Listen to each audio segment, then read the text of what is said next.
Call the roll. Glenn Whitley, County Judge. Here. Roy Charles Brooks, Commissioner Precinct 1. Present. Devin Allen, Commissioner Precinct 2. Here. Gary Bickett, Commissioner Precinct 3. Here. J.D. Johnson, Commissioner Precinct 4. Here. Constitutes a quorum. Thank you. Our invocation today will be delivered by Chaplain Wesley McDuffie from Tarrant County. After the invocation, please remain standing for the pledges.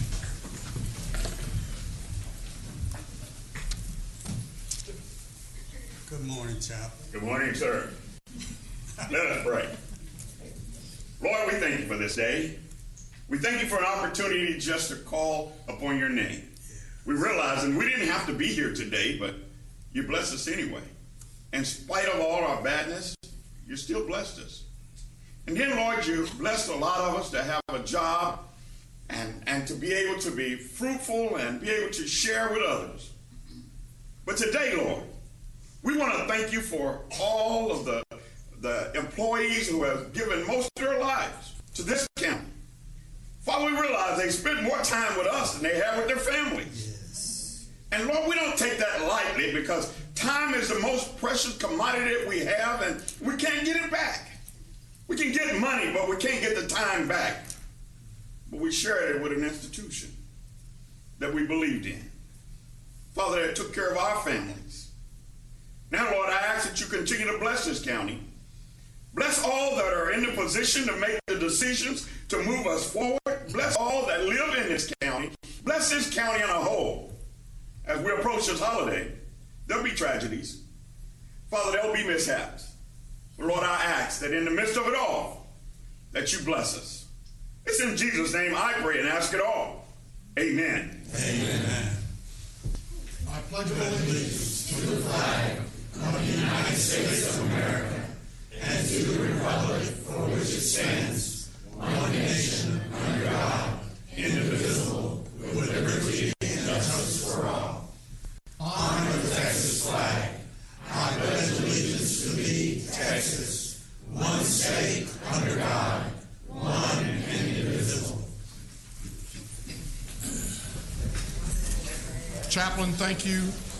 But Sir. I again want to thank you for the service that you held and kind of oversaw with Sergeant Shepard.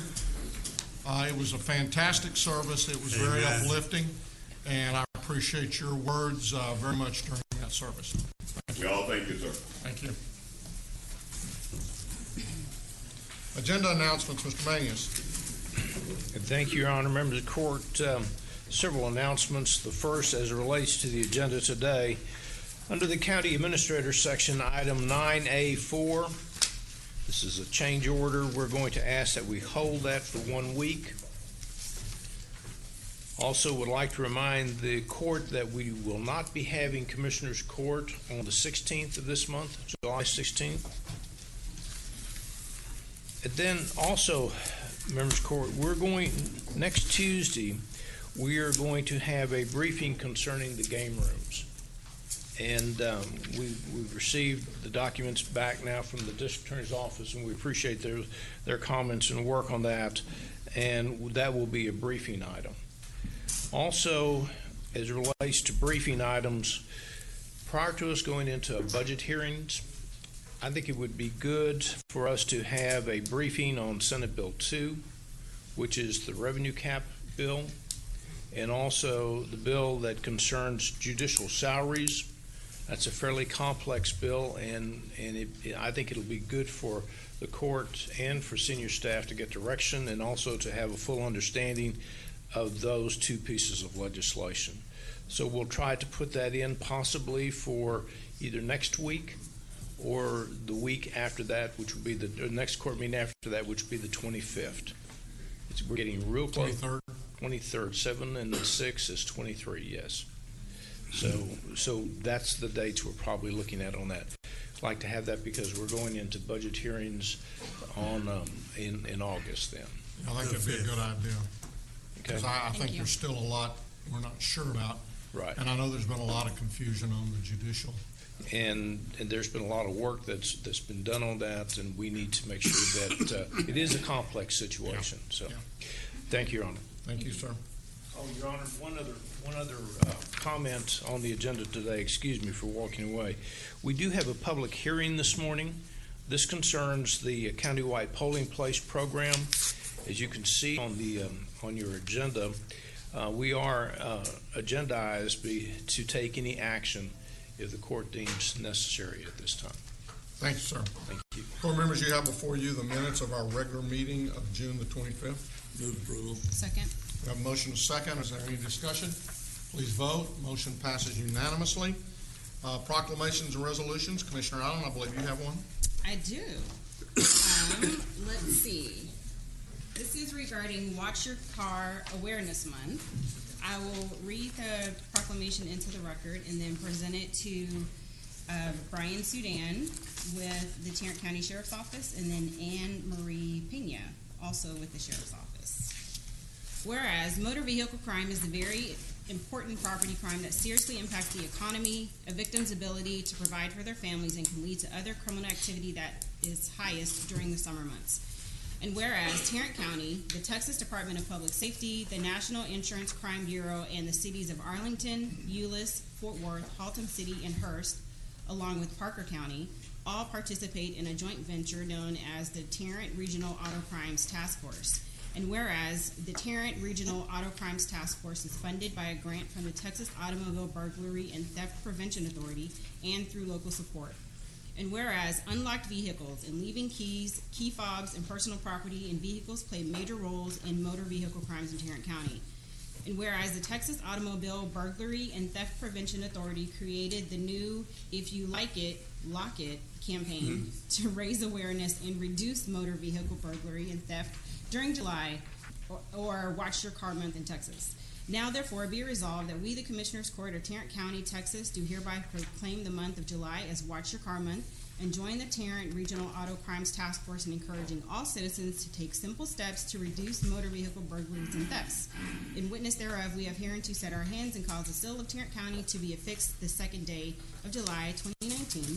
And I'm especially honored to present this to, as I knew him, as Captain Sudan when I was the council aide 10 plus years ago.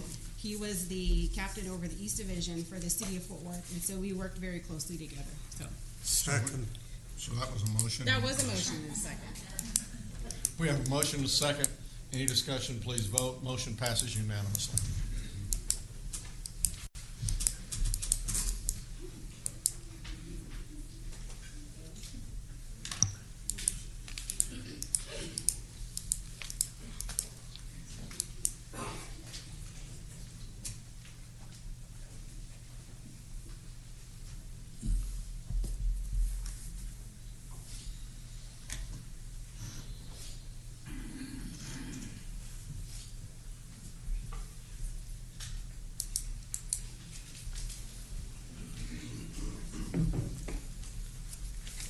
Quickly, I want to say thank you, Commissioner Allen, Judge Whitley, and fellow commissioners.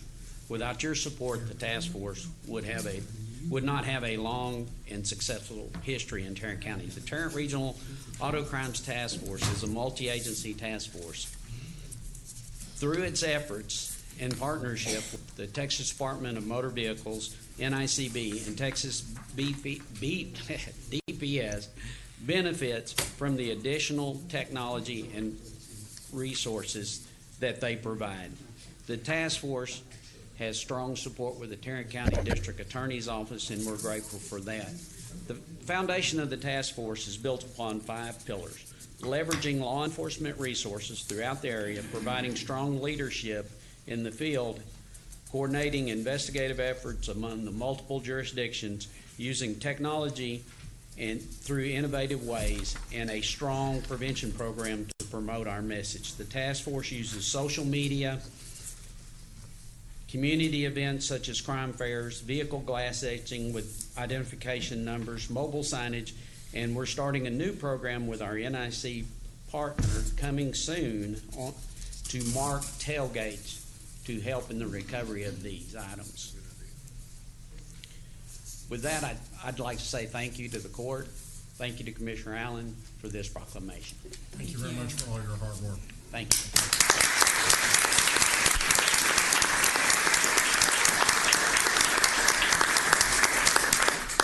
you. Now comes one of my favorite times a month, and the rest of the courts, because they get to make fun of me as I mispronounce many names. For you rookies, for you 5-year folks in the room, here's the rule. You know where your name lies in the alphabet. So if you know you're next, regardless of what it sounds like, stand up. And you can join the laughter with the folks up here when I mispronounce. So just kind of remember that. I'll ask the group to stand up, and for as long as your group is being called out, you stay standing. And then at the end of that, we'll say this is the end, and y'all can sit back down, and then we'll move to the next group. So we're going to start with our 5-year employees. Our first is Bernadette Alvarez, Tax Office. Did I come close? No. See, we just started this now, and this is the other thing. We'll be here all day if y'all start clapping for everyone. So go ahead and pronounce it the way you think it's pronounced. Oh, well, that's close.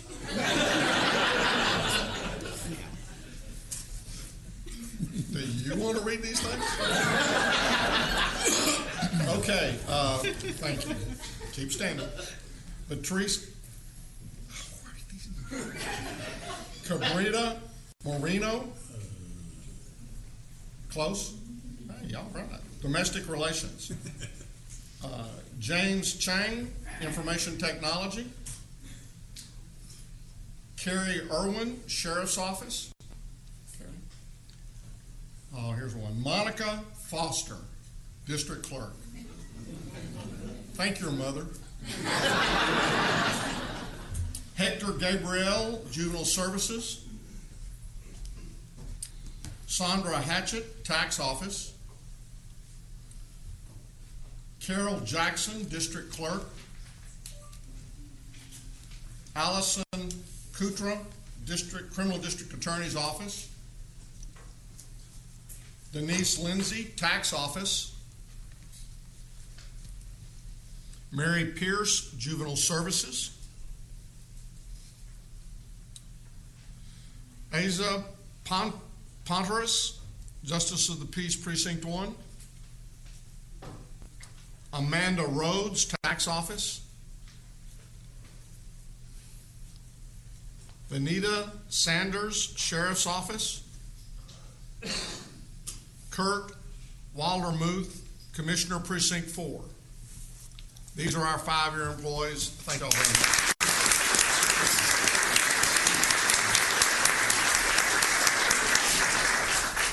Now for our 10-year employees, Cynthia Cotman, District Clerk. Tracy Johnson, District Clerk. Christopher Kuna, County Clerk. Ralph Rocco, Constable, Precinct 5. Lauren Turnerhill, Juvenile Services. And Sheila Wright, Juvenile Services. These are our 10-year.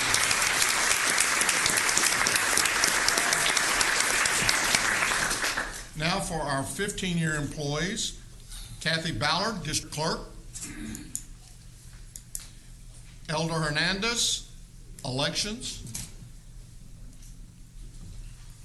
Maudie Lacey, Sheriff's Office. Ronaldo Landon, Juvenile Services. Roger Metcalf, Medical Examiner's Office. Amelia Rice, Tax Office. Miguel Ibarra, Sheriff's Office. These are our 15-year employees. Let's get on.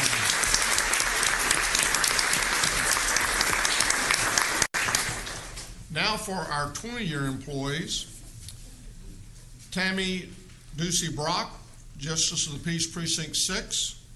Deborah Lockhart, Criminal District Attorney's Office. Jennifer Montgomery, JP 6. Randall Skinner, Transportation Services. Anitha Spears, Sheriff's Office.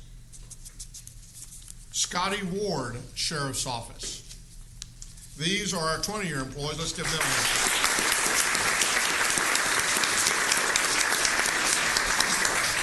Now for our 25 plus, I call and talk with them and have an opportunity to kind of just get a little flavor of their time with the county. The first that we have today is Patricia Fenoy, the Sheriff's Office, 25 years. Standing back there in the back. Started with the Sheriff's Office as a clerk and went to jailer school and then became an officer and worked at the Belknap facility. Then went to Green Bay where she now works at Inmate Services. When I asked her what she liked most, she said, you know, I guess in the area I grew up, I just didn't realize how many people we had in our jails. And she said it was really an eye-opener when she says, I love helping people. And again, inmate services may range from a lot of different things, but I think right now, as I recall, you're kind of in the GME. You're doing classes and working with them, trying to help them hopefully be prepared when they get out to be able to get some good employment and hopefully not continue down the path that got them there in the first place. She said, I really do love helping people. She said, what I enjoy is the respect that I see people giving me as a result of being a law enforcement officer. And I think that speaks volumes, especially in the environment that we're in today. She says, I have always enjoyed and liked working for Tarrant County. And Patricia, we appreciate very much the 25 years of service you've given us. Thank you.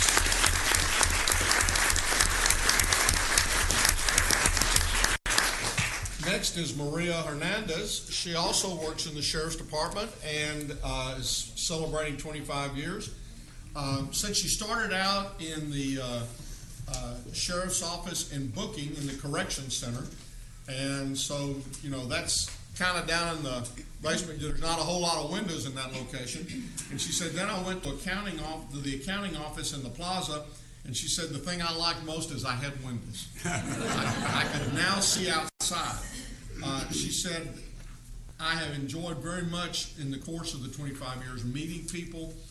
It really is a family atmosphere. We hear that. I hear that time and again how we just close in around each other to help them through times of need and to celebrate with them in times of joy.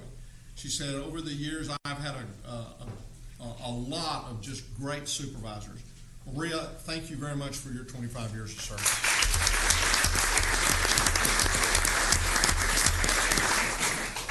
Next is Jerry Tucker, Precinct 3, 25 years. Jerry started just a couple of years before I started out at Precinct 3, and he said, I started out as a mechanic helper, and then he said, I'm a mechanic, and I have really enjoyed working that.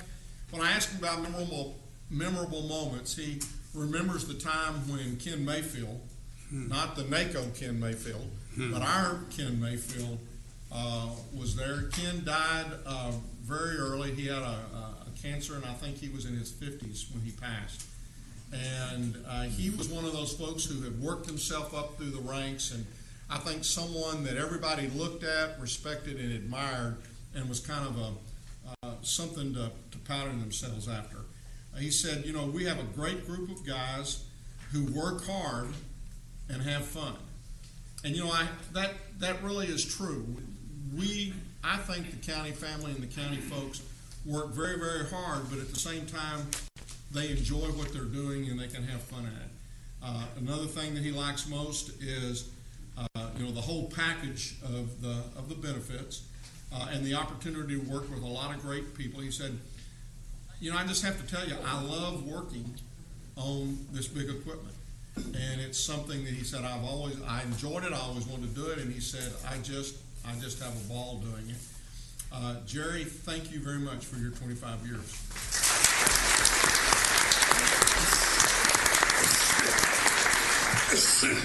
Next is Marquito Westmoreland with CSCD, 25 years.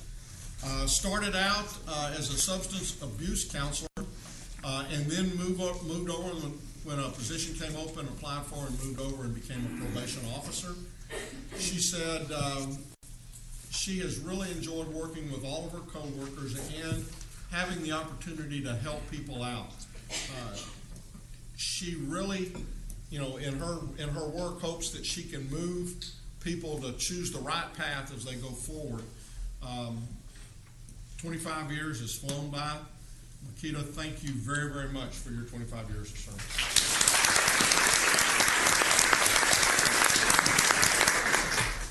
Next is Calvin Hudson with Pretrial Services. It's 30 years, but now Calvin had said he was not going to be able to make it down here today. But please, when you next see Calvin, thank him for the 30 years of service that he's given to Tarrant County. He is also working now as a reserve deputy and does a lot of work with Mission Arlington and with Tilly out in that particular area. So again, thank him for his 30 years of service. Last is Jerry Mcconnell, Constable, Office Precinct 3. Jerry was there long before I came to Precinct 3, and really she kind of helps train all of us. Now, the other person that we have that just recently retired was Melinda. Right. And she had been there 46 years. My goodness. So folks, they come to Precinct 3 and stay most of the time. We had a nice little party for Melinda Friday. Yep, I saw that and saw the picture of it. She started with Constable Precinct 3, and she runs the office now. Daryl may think he's doing something over there. She actually runs the office. She said, what I like most about it is the security, and then, again, the friends, the lifelong friends that she's made over the years. It is a great place to work.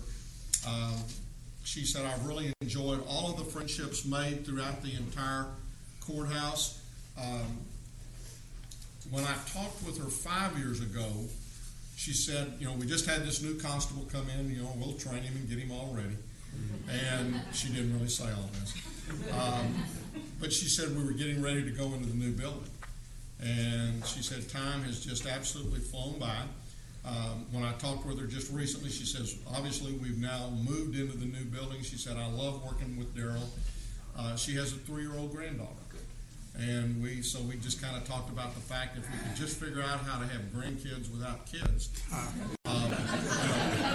it could make life a whole lot more enjoyable, at least for the first 20 or 25 years of the ordeal. Jerry, thank you very much for the 35 years you've given to Tarrant County.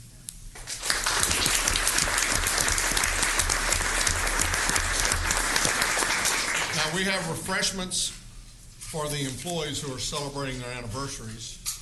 Wilder, you need to stay in here. You're not here yet, are you? 504C back there. Again, thank you so much for your attitude, for the professional way you conduct yourself, regardless of who's across the counter or across the bars. We appreciate the professionalism in which you act and the respect that you treat all people. So thank you very much, and just again, congratulations.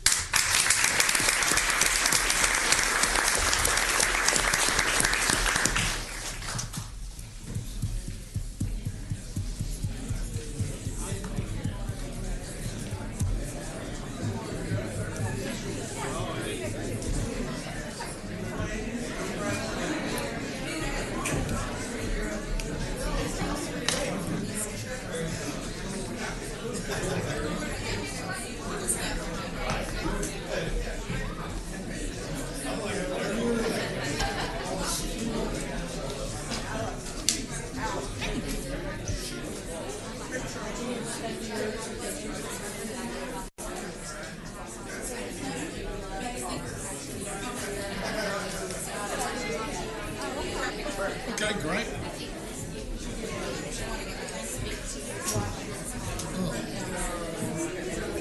All right. You want in there?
those that are voted, and we will refresh if we don't release them.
I would move that we receive and file the employee recognition.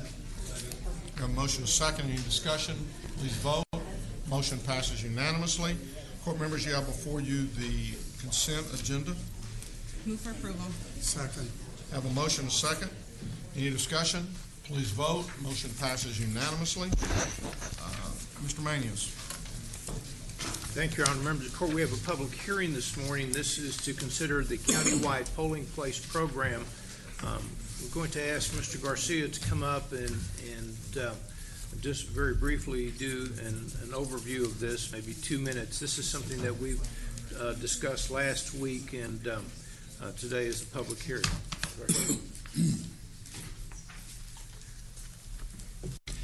Good morning.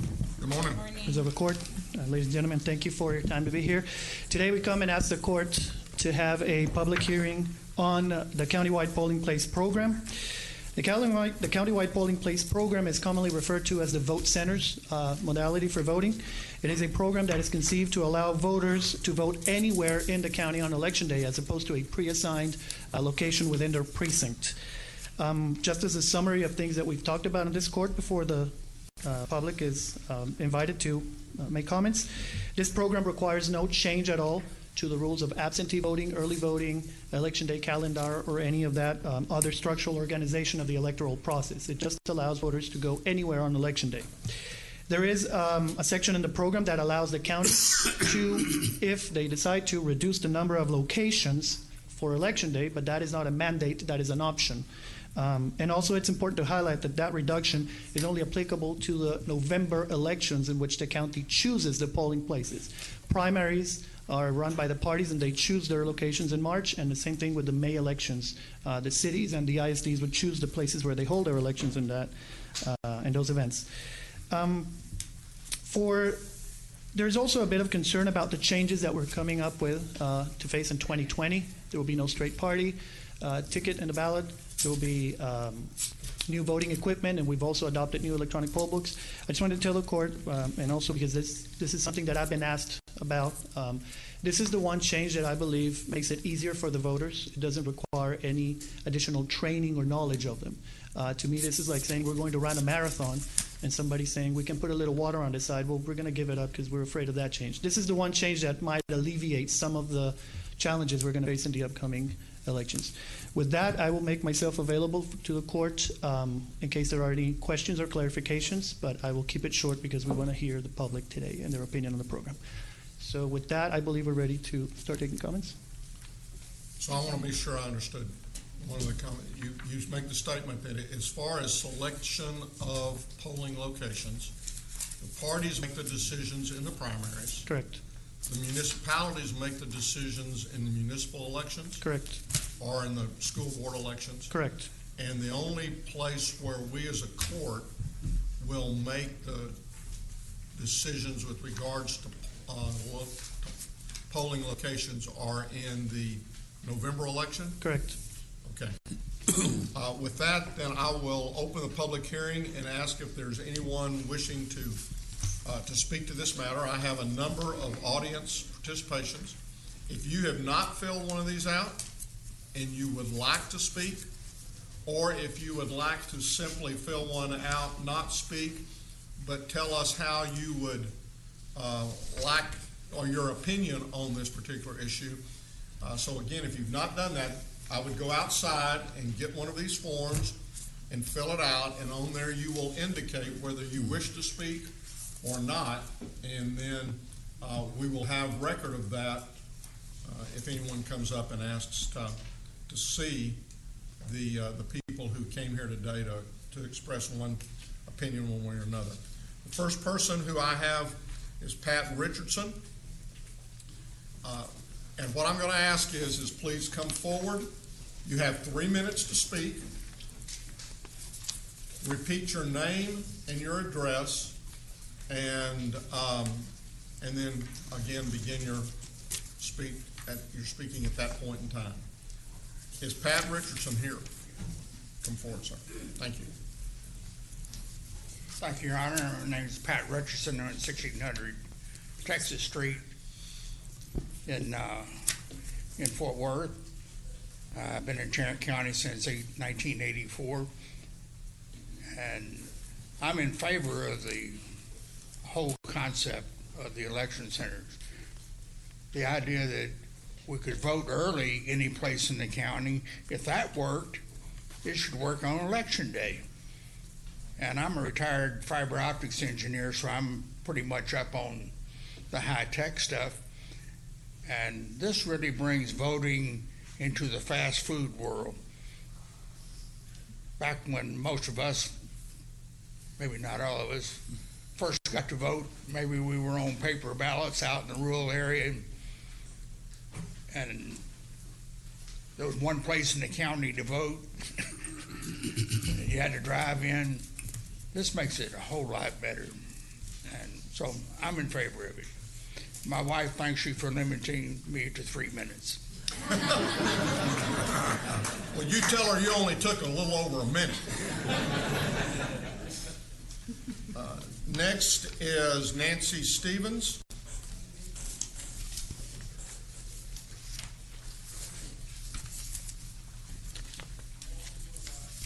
Good morning, Judge Whitley, Commissioners. I am here today as the co-president of the Tarrant County League of Women Voters, and we are very much in favor of voting centers. The League's mission is to defend democracy and encourage citizens to vote, and the voting centers seem like an excellent way to do things. As I was driving in this morning, I was reminded that many of us are one lane closure or traffic accident or wonky stoplight from being able to get to vote on time. I have seen friends and neighbors who've pulled up at polling places having madly dashed to where they want to be 1 minute after the polls close. I have seen people turned away from the polls because they're in the wrong precinct, and unfortunately it's 6:45 and their correct precinct is 20 minutes away. Voting is one of our most fundamental rights as citizens of the United States, and anything that we can do to support it, to make it easier for people to vote early and on election day, we should be doing. In my own precinct, we have had, I've not moved in the last 30 years. I have voted in 8 different places. 7 of them are farther from my home than the voting place at the church down the street. But the church down the street is in a different precinct, and therefore I have to get in my car and go hunt. One time I had to hunt at 3 different possible places before I found a poorly marked voting site. I was late to work. My boss was not happy, but I did have to explain that it was important to vote, too important to let it go, because I worked at one end of Tarrant County and live at almost the opposite end. Had I gone to work, I could never have made it back in time to vote. And that's the situation that many of our citizens find themselves in. The voting centers offer us access. They lead to ease of voting, they lead to predictability, and the ability to vote where you are, where there's a voting center, makes such sense in the 21st century. We hope you will support this. Thank you for your time. Thank you.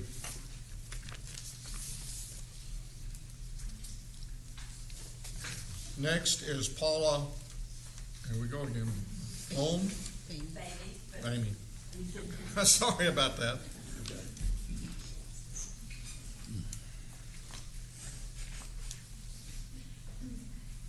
Good morning, Judge Whitley, Commissioner Allen, who is my commissioner, and the other commissioners on the court. I am here in favor of vote centers. It's been my privilege to attend 3 of the meetings where I heard the discussions, and I think that as an election judge for 10 years, that's the way to go. We make people happy when they have no problems getting into a voting center and getting assurances that their vote will count. I believe that having a paper ballot is a smart way to go. They can verify the names on the ballot, know that the people that they voted for are there before the ballot is actually entered into the system. And I think that the plan that Administrator Garcia and the County Advisory Committee has put together provides those things. Every vote counts, election security, and it's convenient, super convenient for the voters. I would ask that you give special consideration to the 2020 election.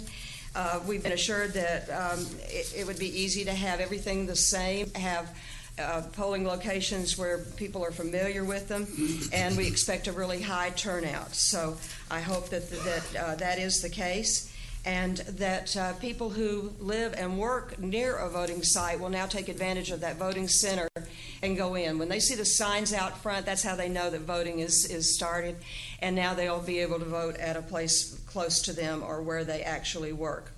The advisory committee has based its recommendations on data, and I hope that the county will continue to look at factors such as public transportation. We don't have it in Arlington. I actually live in Dalworthing and Gardens, which is a town and a precinct, and we don't have a problem getting to our main voting location, but there are others that do. So I hope that you will encourage either the committee or Administrator Garcia to continue looking into any transportation problems that are reported in the 2019 and 2020 election. Thank you. Thank you. Dana Tobridge.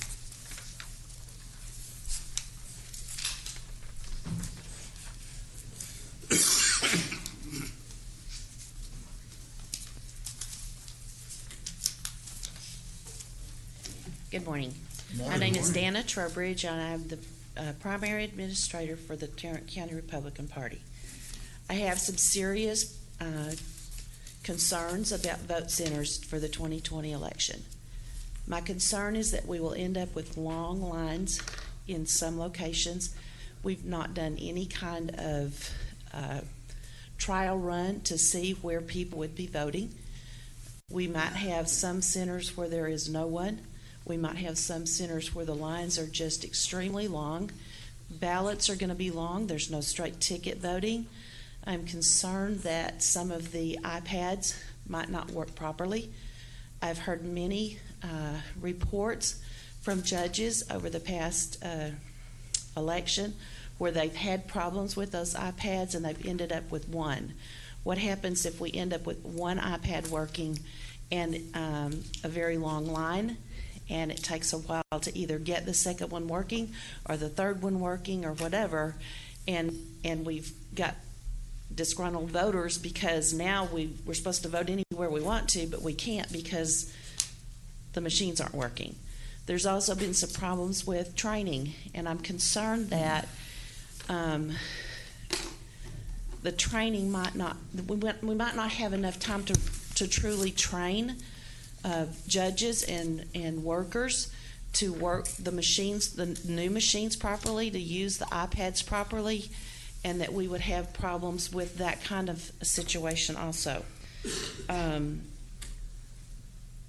I've also have a concern with the current requirement for a 60-40 split on the number of Republican judges versus Democrat judges because of the way that the governor's election turned out.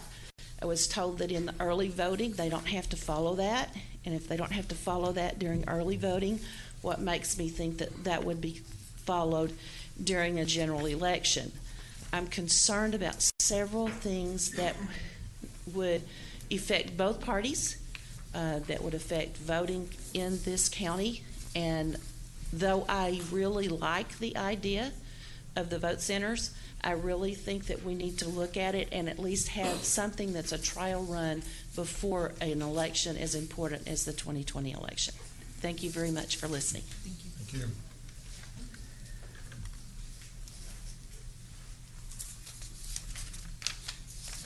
Jimmy Killingsworth.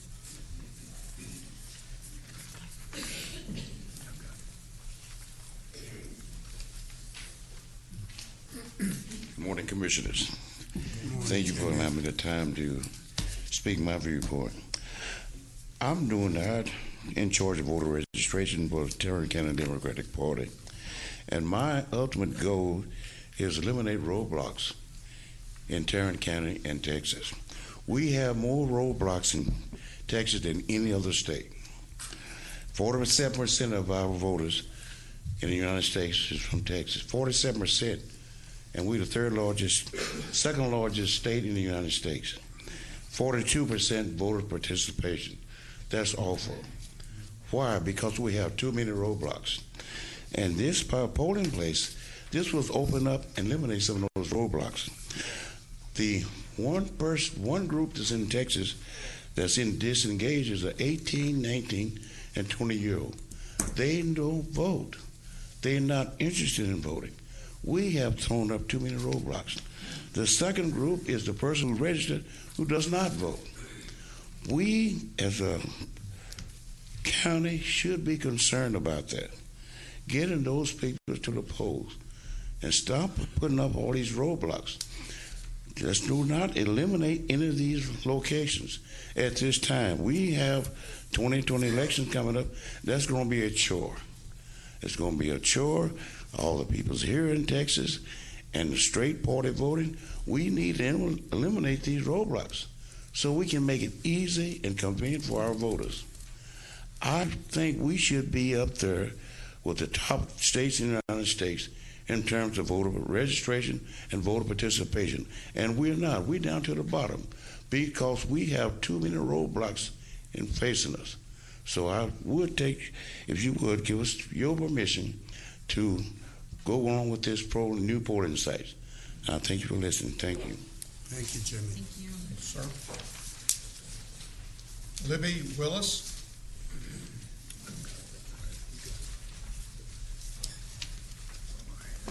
Good morning, Commissioners and Judge Whitley. My name is Libby Willis. I live at 2300 Primrose in Riverside, about 2.5 miles from here. I am a member of the State Democratic Executive Committee. I was appointed to serve on the Citizens Advisory Committee to study the vote centers issue and to make a couple of recommendations to you all. I am really happy to report that the bipartisan group that met more than once a month often since January of this year was an extremely congenial group. It's the way everything ought to be in every county in this country, and Tarrant County proves itself to be that way, and it was a really great group. We had different opinions on some of these issues, but we were all united in our desire to see that voters are always at the top of our minds. We want to make things easier for voters, and that was what we focused on. The decisions and the recommendations we came up with were on a bipartisan basis. I think that's important for us to remember.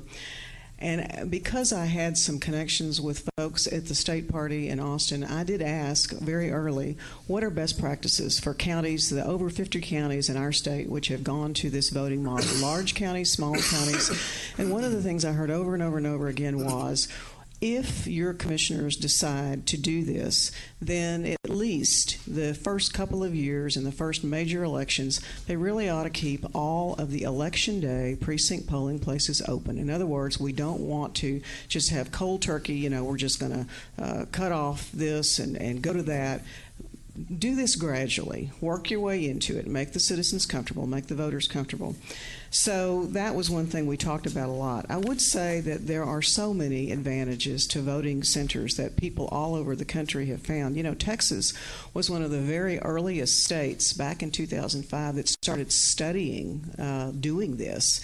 And then in 2011, it was our state legislature that passed the enabling legislation to make vote centers possible. So we've been on the cutting edge as a state for a long time for this. And one of the reasons is because we've had such low voter turnout, and so voting centers are a response to that. How can we make it easier for voters? So those who have looked at this around the country, the National Association of State Legislatures, and all kinds of counties around the country have found a few of the following points as very important and why vote centers are a good thing to do. They are easier. They are less costly compliance with the Help Americans Vote Act and the ADA, so that's a positive thing. Provisional ballot concerns can be addressed more effectively in vote centers. The administration of these places is more efficient than with the polling place model. There's definitely a cost savings to the county. And I guess I would say that the most important thing is that it provides an additional convenience for voters, which fosters additional turnout. And that's what we were most interested in. So I heartily recommend the model to you and our recommendations, and I look forward to your decision. Enjoy the experience, and I hope all of them in Tarrant County can be as great as this one was. Thank you very much. Thank you. Thank you, Libby.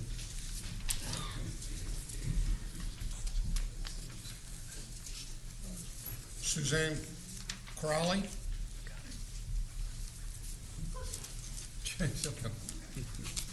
It's a lot. I'm sure it is a lot closer than some of the other names I've called out today. I'm Susanna Crowley from, am I too close?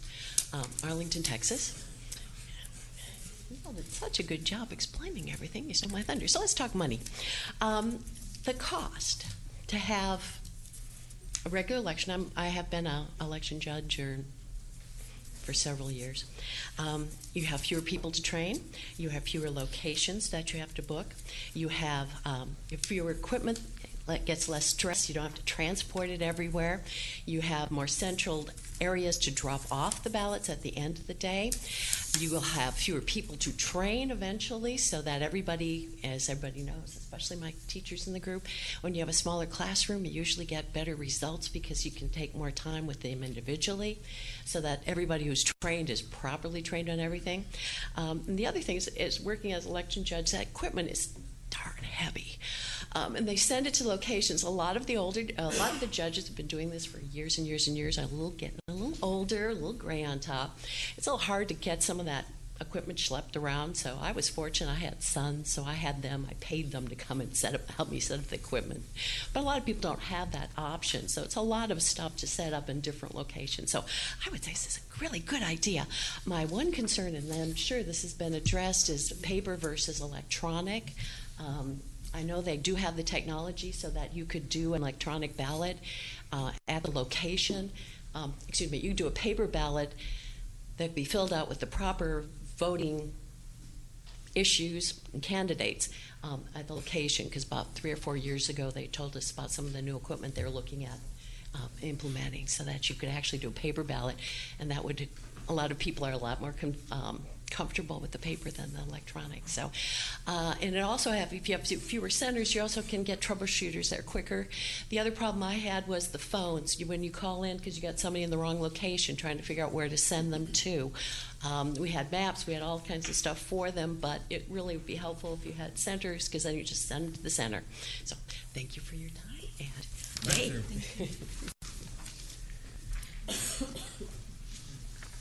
And I would just a little bit of a follow-up. We are in the process right now of looking at new voting equipment, and one of the top priorities that this court decided was that whatever machine we picked would produce a paper ballot that everyone could look at, and if they agreed that that was who they wanted to vote for, would then go over and put it in another machine that would count it.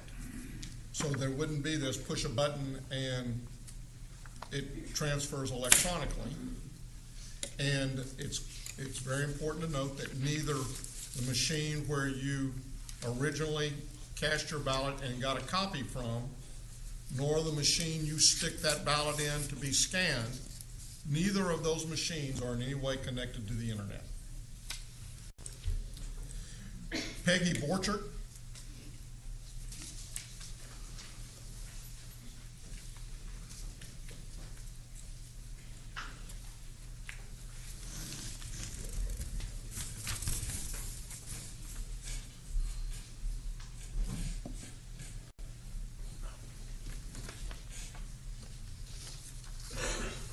Good morning. Good morning. Morning.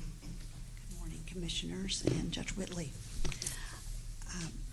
I'm opposed to these centers. Election fraud is or should be the main concern of both major and minor political parties, not convenience of voting. The Texas Republican Party plank reads, "We oppose county-wide polling locations due to heightened potential for fraud." In order to have voter integrity, ensuring that only those eligible to vote are voting, it is necessary for voters to vote in their own precinct or in the one assigned to them on election day. There is more potential for fraud if people can vote anywhere they want on election day. Our concern should be making elections legitimate, not making it easy for people to vote. Voting is a responsible action. It should be a deliberate action. It should be a thoughtful action. It should be taken seriously. Who we elect to office and what we vote for affects our life, liberty, and happiness. We should not work hard to make it easy. It's already easy. Anyone who's serious about voting will find out where to vote and on election day and so on. When people do not vote, I would say it is because it's not important to them, not because it's too hard. The issue is not make it easy. The issue is to get people informed about the issues and the candidates.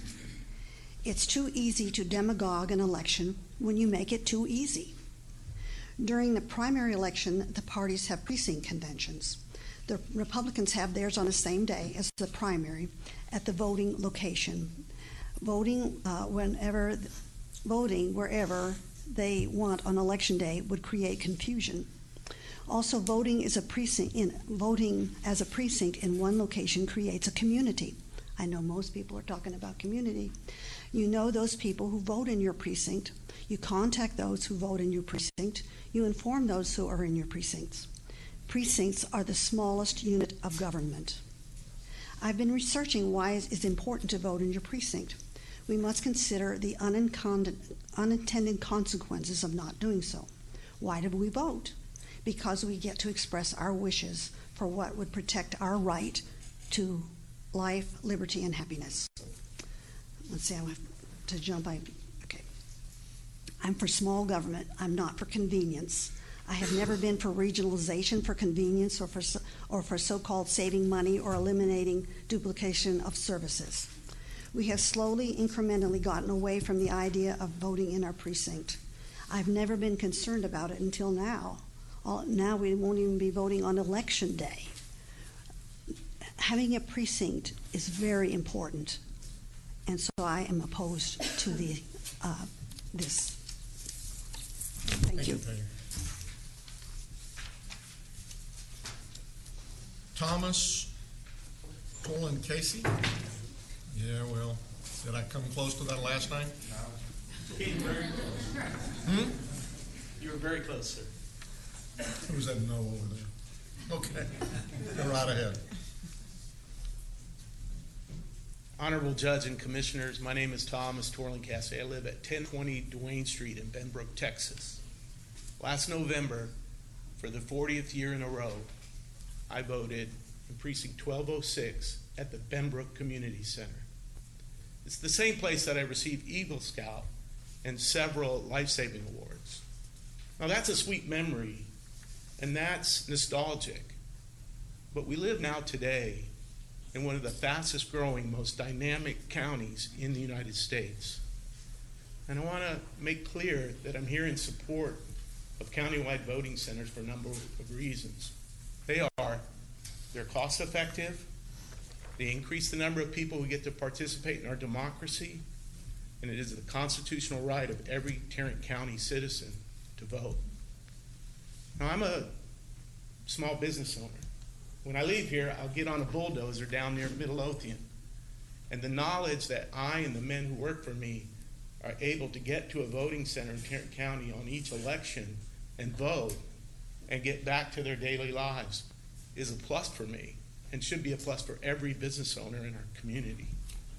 In addition to that, I want to suggest that as long as we're sensitive to the populations in our communities that are physically challenged or transportation challenged or economically challenged, the voting centers is a great idea. By the way, I'm a deputy voter registrar and an assistant county election judge. Because of that, I've witnessed firsthand how safe and secure and reliable the system is. The double-blind system of both a paper record and an electronic system is highly reliable. And personally, I haven't met our new elections administrator, but every idea that this man that you hired has brought to us is a good, modern, reliable idea.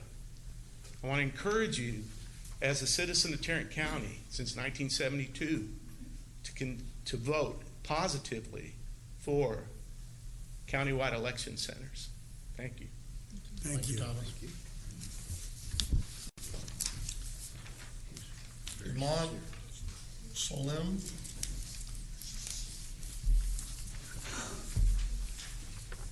That was good, Your Honor. Thank you. My name is Imad Salem. I live at 806 Park Hill Drive, Euless, Texas, 76040. I definitely support the vote center. It will make it convenient for our voters. It will make it easier on the election judges.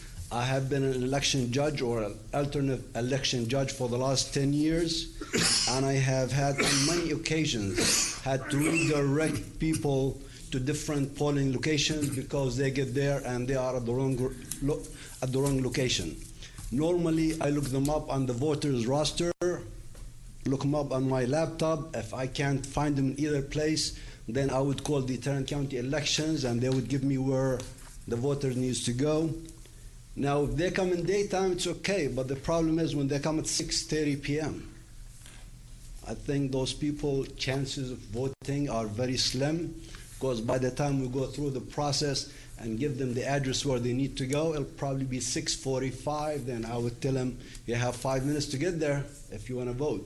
So it's like it makes it a whole lot easier to have those vote centers. So it'll save our time, it'll save the voters' time. They don't have to look it up, they don't have to look at the paper or online to see where their precinct is voting. And it will also make it easier on the election administrators because they have to print some kind of a list and that matches the precinct with the polling location. So it will save time, so I definitely would like all of you to vote for the vote center. Thank you. Thank you. Thank you for your service on the Euless City Council also. Thank you, Imad. Vera Roberts.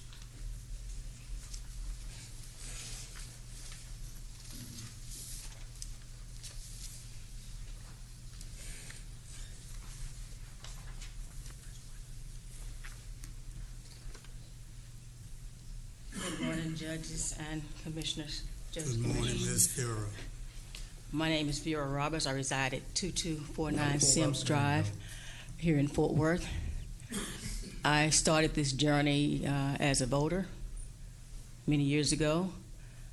9 years ago, I started working as an election judge. I did that for 4 years, and then I transitioned to the election judge liaison between Tarrant County Democratic Party and Tarrant County elections.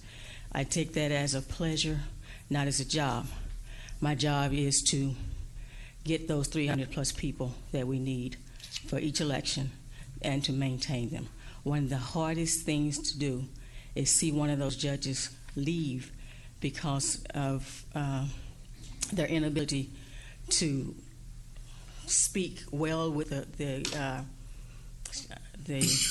voters, especially when they have to give them a provisional ballot 5 minutes before leaving that building.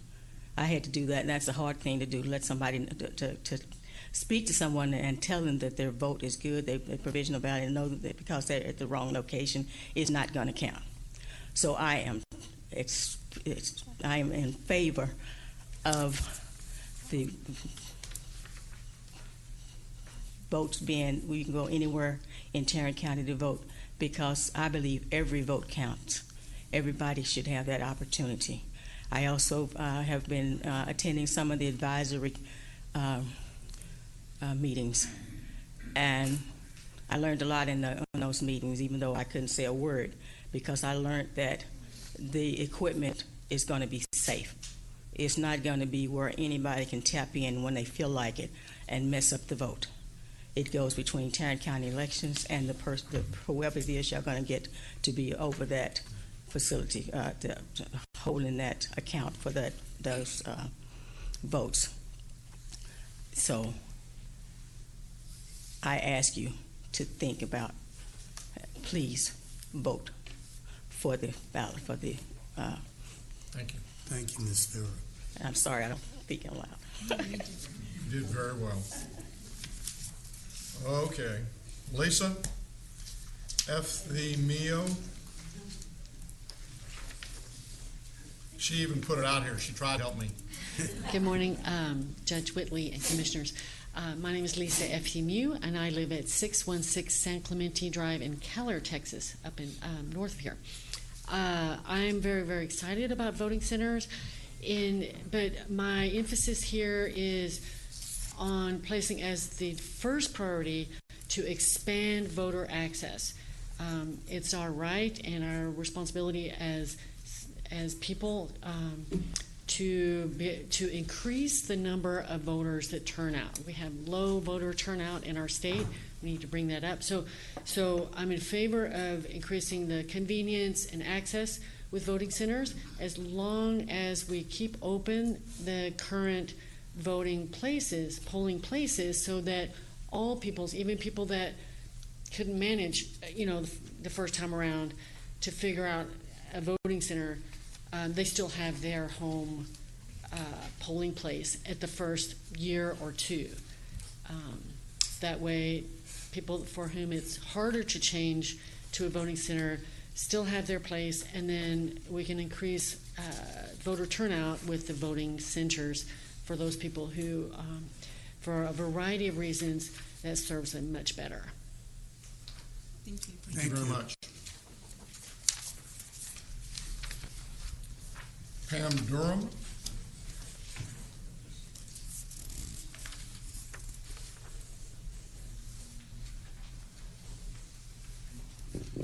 Good morning. Good morning, Judge and Commissioners. Thank you for this opportunity to have a public hearing on this very important issue. My name is Pam Durham. I am at 2320 Lipscomb in the Fairmont Historical District. I want to encourage you to vote yes on these voting centers. I think it's very important that we all have the opportunity to vote where we are close to. I come to you as having had experience as a poll greeter, a poll watcher, an election judge, a helper in elections over the last 15 years.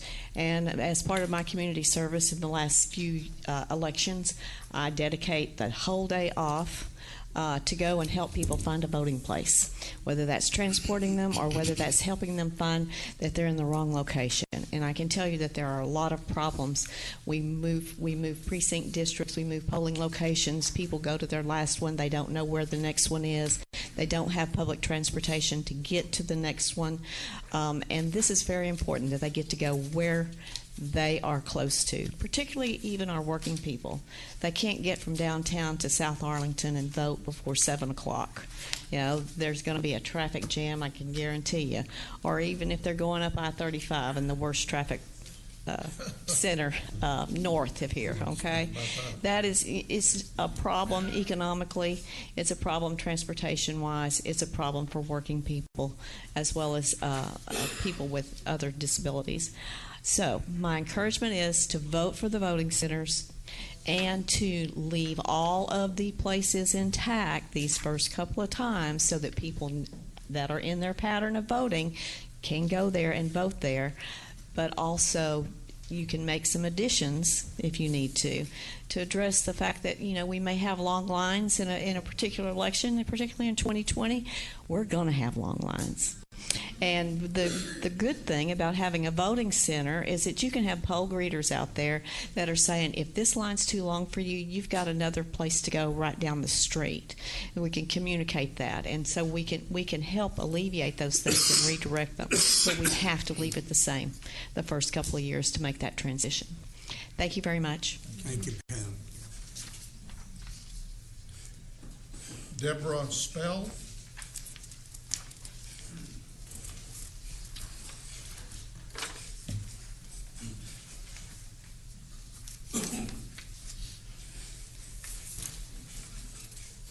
Good morning. Good morning, Judge. Good morning, Commissioners. Good morning. My name is Deborah Spell.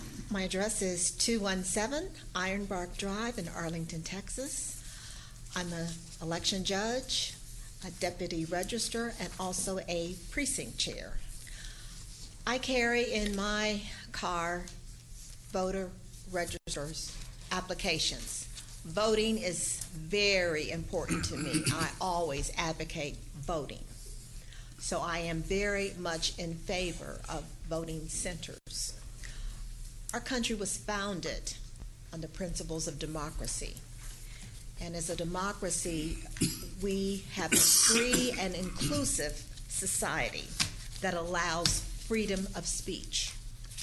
The act of voting is the most powerful expression of freedom of speech.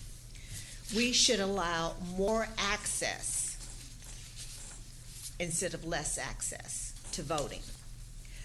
The U.S. for years have been the monitor all over the world to encourage voting. And now we are in the position of needing monitors to voting.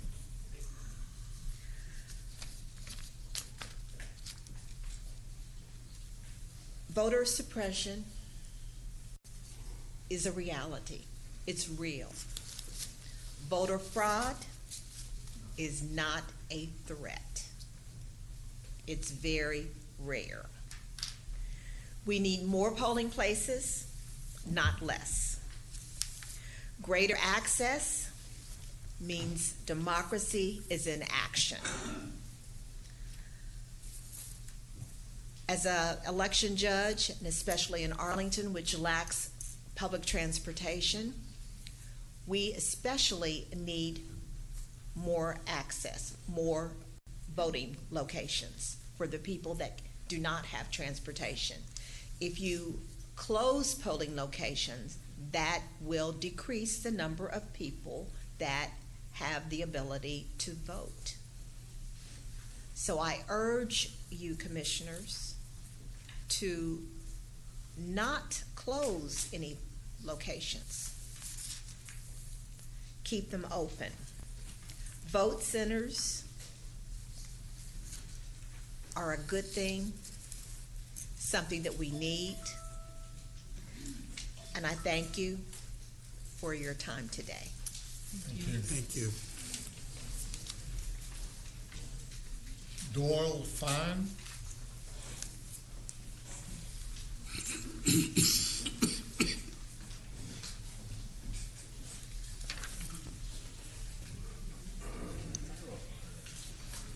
Morning, Judge Whitley and County Morning. Commissioners. Good morning, Doyle. Morning. I've worked as a Tarrant County election official over 40 years, and presently I'm an on-call emergency election judge. And I just want to make something clear. In all those years, I've never seen, known, or other election judges I've gotten to know ever an incident of in-person voter fraud. Not in Tarrant County. It's virtually non-existent. However, I do have concerns about the electronic machines because at a hacker convention, an 11-year-old girl hacked into a voting machine in less than 10 minutes and flipped the results. So that does concern me, so I'm very encouraged to hear our county stepping up to the plate and offering potentially a paper backup on the electronic machines. Okay, that being said, mentioned a lady from Arlington talking about the problem with transportation. That made me think, well, why doesn't the Trinity Metro on election day, if someone's got a voter registration card, allow them free pass to ride the bus if need be? You know, it's just something that just popped in my head. Anyhow, you know, why not? You know? Anyway, I think this shouldn't be a partisan issue. I mean, come on. It's a pro-democracy, enhancing the access to the ballot box, which benefits our entire democracy. So I have faith that y'all will come together in a bipartisan fashion and do what's right for our county. And I wholeheartedly support, you know, the voting centers. And I'm not real clear, though, the precincts will remain open on the individual precincts. Is that correct? What we've heard a lot of folks say today is that they hope that at least for the first few elections that we do not close down any of the current voting precincts. I would concur with that. Okay. And I have observed, like others have mentioned, there are people who show up and they're in the wrong place because they moved and they don't get to vote. And so this would really be helpful. And I would be very proud of my county and commissioners of both parties if you could come together and do the right thing for our democracy. Thank you for your time. Thank you, sir. Thanks, Doyle. Kathleen, is it Hennessy?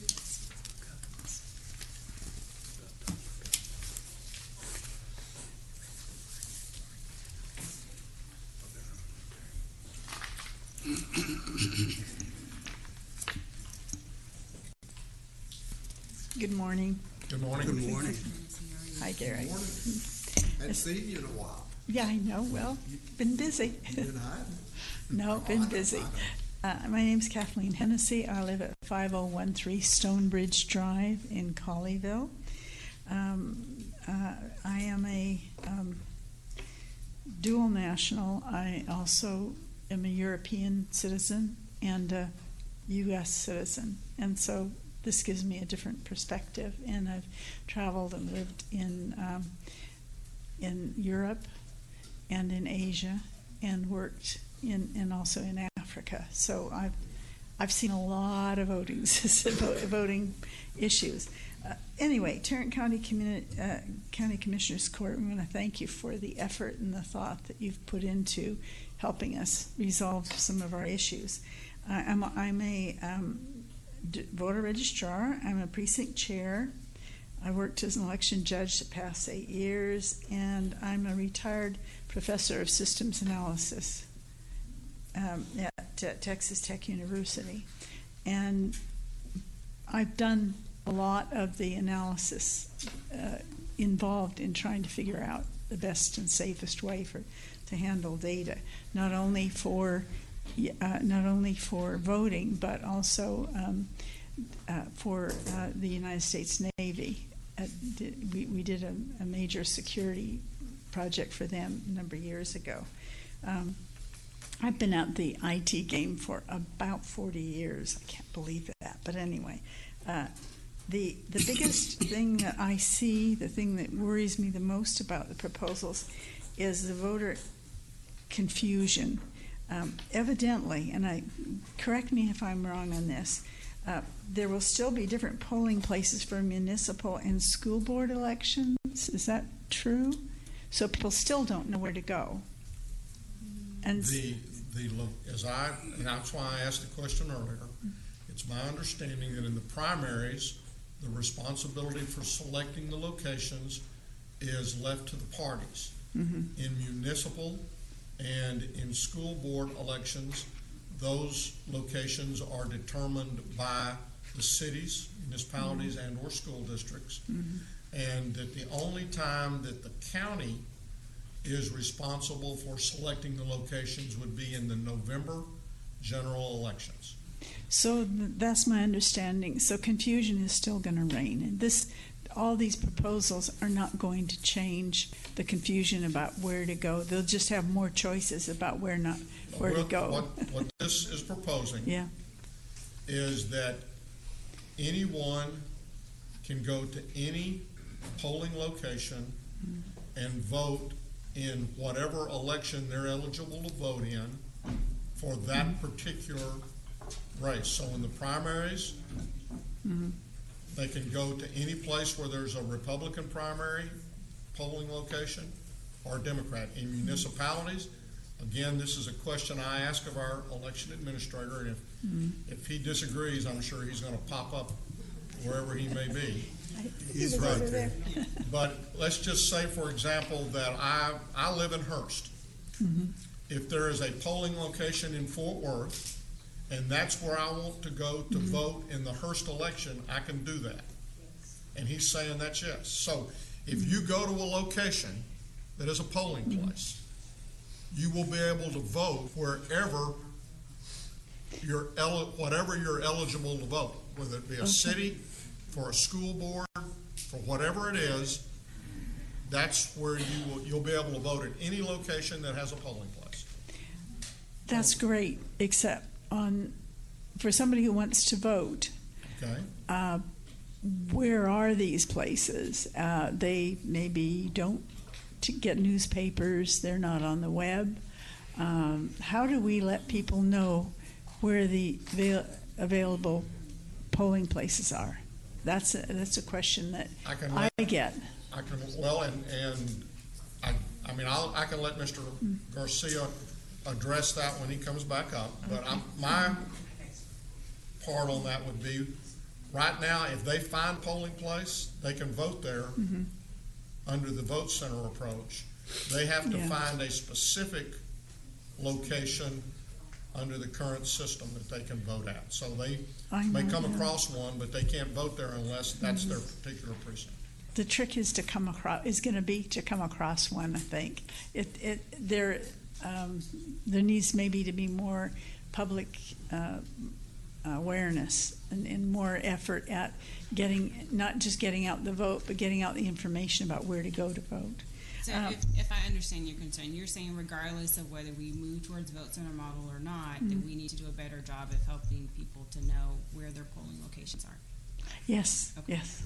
And when there are different polling places for different elections, they will show up at the civic center, the city hall, the church, wherever, and there'll be nobody there. And I have just a couple more. Could I just have a little more time, because I had things. Continue on very quickly. I will hurry. We asked some questions, and that was. We took a little bit of your time. We took a little bit of your time. Okay. We need better confidence by voters. They're pretty confident. As an election judge, they're pretty confident, but we need to publicize ballot safety audits better, and make sure people understand that. My get out the vote efforts will be impacted as a precinct chair, because I get the list of everybody who's voted early, and then I check, I phone on the day to find out who's voted and who hasn't, and see if anybody needs a ride, and try to get them to the voting place. I won't be able to do that now, I don't think, because I won't be able to reach. I won't be able to show up at people's homes and say, "Come on, let's get down there and vote." And this is one of the biggest jobs I think a precinct chair does. One last comment about iPads. I've worked a little bit with some of the proposed new systems. Malfunction has been very common when I've been involved in trying them out or using them. And as an IT professor, I can tell you hardware, software, peopleware, and hackerware is all going to be there, and all those problems have to be addressed. I don't think they have been. Thank you. Ms. Hennessy, are you a yes or a no? I'm waiting to see. You're a maybe. Just as a professor, I'll go by the facts. I'll go by the evidence. All right.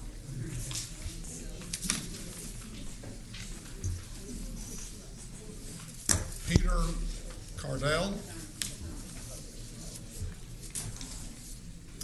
If there's anyone else, this is the last person who I have that has indicated they want to speak. If there's anybody else that wants to speak or has not turned in a form, now would be the time to do that. Go. Good morning, Judge and Commissioners. Thank you for this opportunity. I will keep mine short. I'll try to not repeat things you've already heard. I have a point I'd like to make at the end. But I am definitely for the new voting centers. I think it's a big improvement. Some of the things against it, like might get too many people at one place and not at the other. I think the trial run from the early voting, where we did this before, should already inform that information. I think that they can figure that out from that data. Also, I think about the fraud. I think it's less likely to have fraud when you have a single database of people who are voting, and it's all kind of centralized as it has to be for voting center concept. Whereas in the past, maybe somebody could go to 2 precincts. So I don't think fraud is going to increase. I think if anything, it would decrease. Now, regarding the locations, I think that they should stay the same. That's the point. I'm for keeping the number of locations the same. And the reason being that, I'll give you an example. I worked at Travelocity.com for 3 years in my past, and we could find that if you make a change to the system, we've made a lot of changes to the system. It was growing. It was the internet. We'd make them every week. But you could make a change that would reduce the number of tickets purchased, for example, by 20% at one time. It would have a big impact. If you make 2 or 3 changes at the same time, you don't know if that would change caused that. So if we're going to have a new system, it's not going to version 1.0 of voting centers for Tarrant County is not going to be something that is going to stay 1.0. It's going to change, and it's going to get developed and tweaked, if you want to call it that. But I think that if you allow a reduction in locations at the same time as introducing a whole new voting concept, that the people that will come back later and have to analyze this to say, okay, what did we learn from this election? What did we learn from this? Well, a lot of the things are going to be, well, I don't know if that was the impact of reducing the locations or the impact of something related to the centers. So anyway, I'm good because I'm done. That's the last point I wanted to make, and I thank you very much for your time. Thank you. Thank you. Your Honor. Yes, sir. Were you going to close this out first? I am going to close the public hearing at this point in time. I've gotten no more information. I will tell you that I have 9 folks who have said they do not wish to speak but are in favor of the system. I have one, Veronica Warrior, who does not want to speak, and I don't know whether she's for or against. She just walked out? Well, I'll put her in that same maybe column with Ms. Hennessy. And so, at this point in time, we'll close the public hearing, and court members, it's if you've got any questions, now would be the time. Hyder, would you please come back forward to respond to any questions that... I don't have any questions. I'd like to make a statement. Okay. And perhaps make a motion. We've gone through a pretty exhaustive public process on this issue.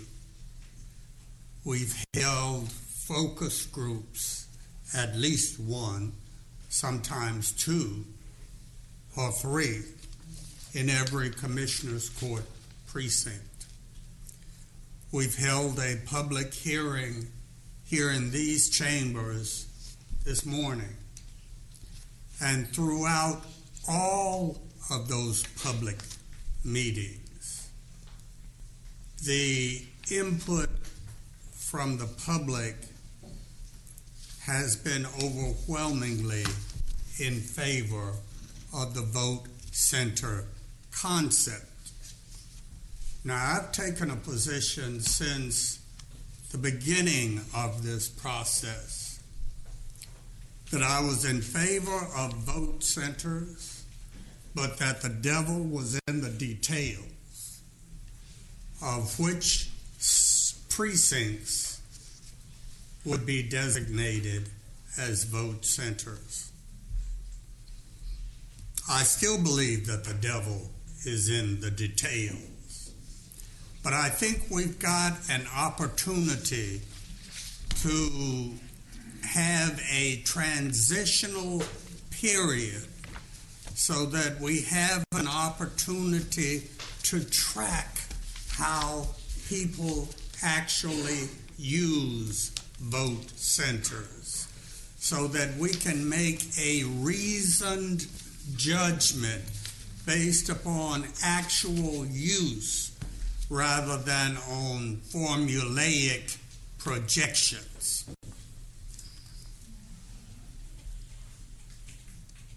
I am in favor of vote centers because it will simplify the process.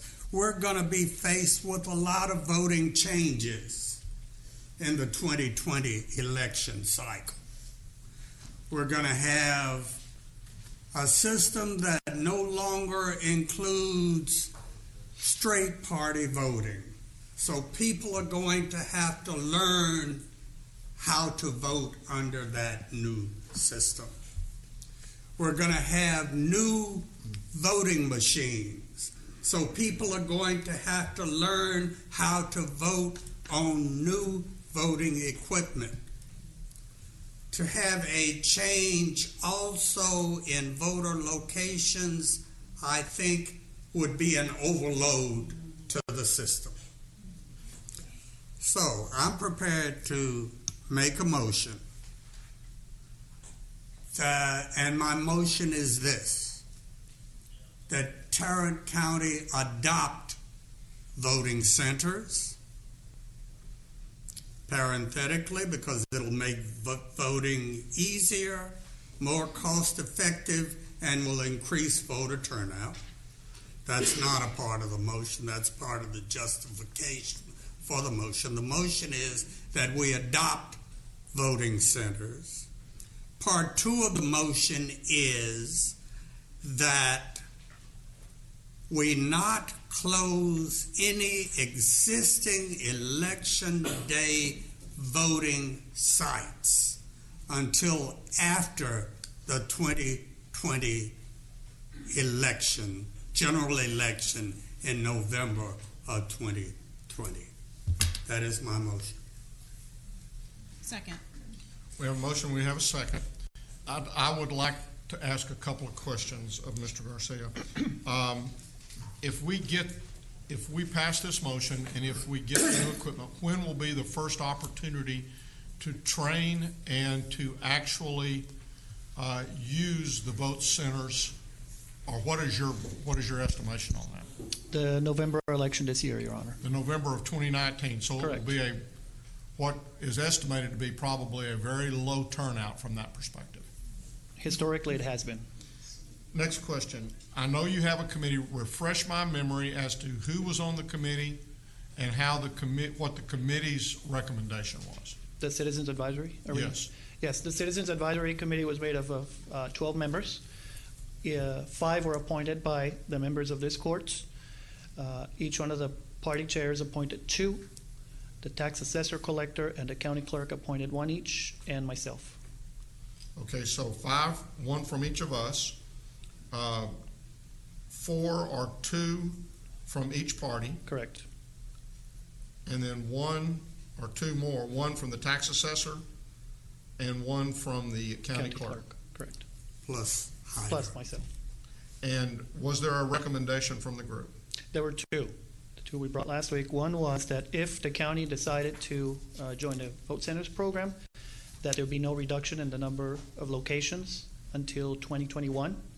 And the second one was that if the court decided to reduce locations, then that at least it'd be done following the methodology the CAC developed.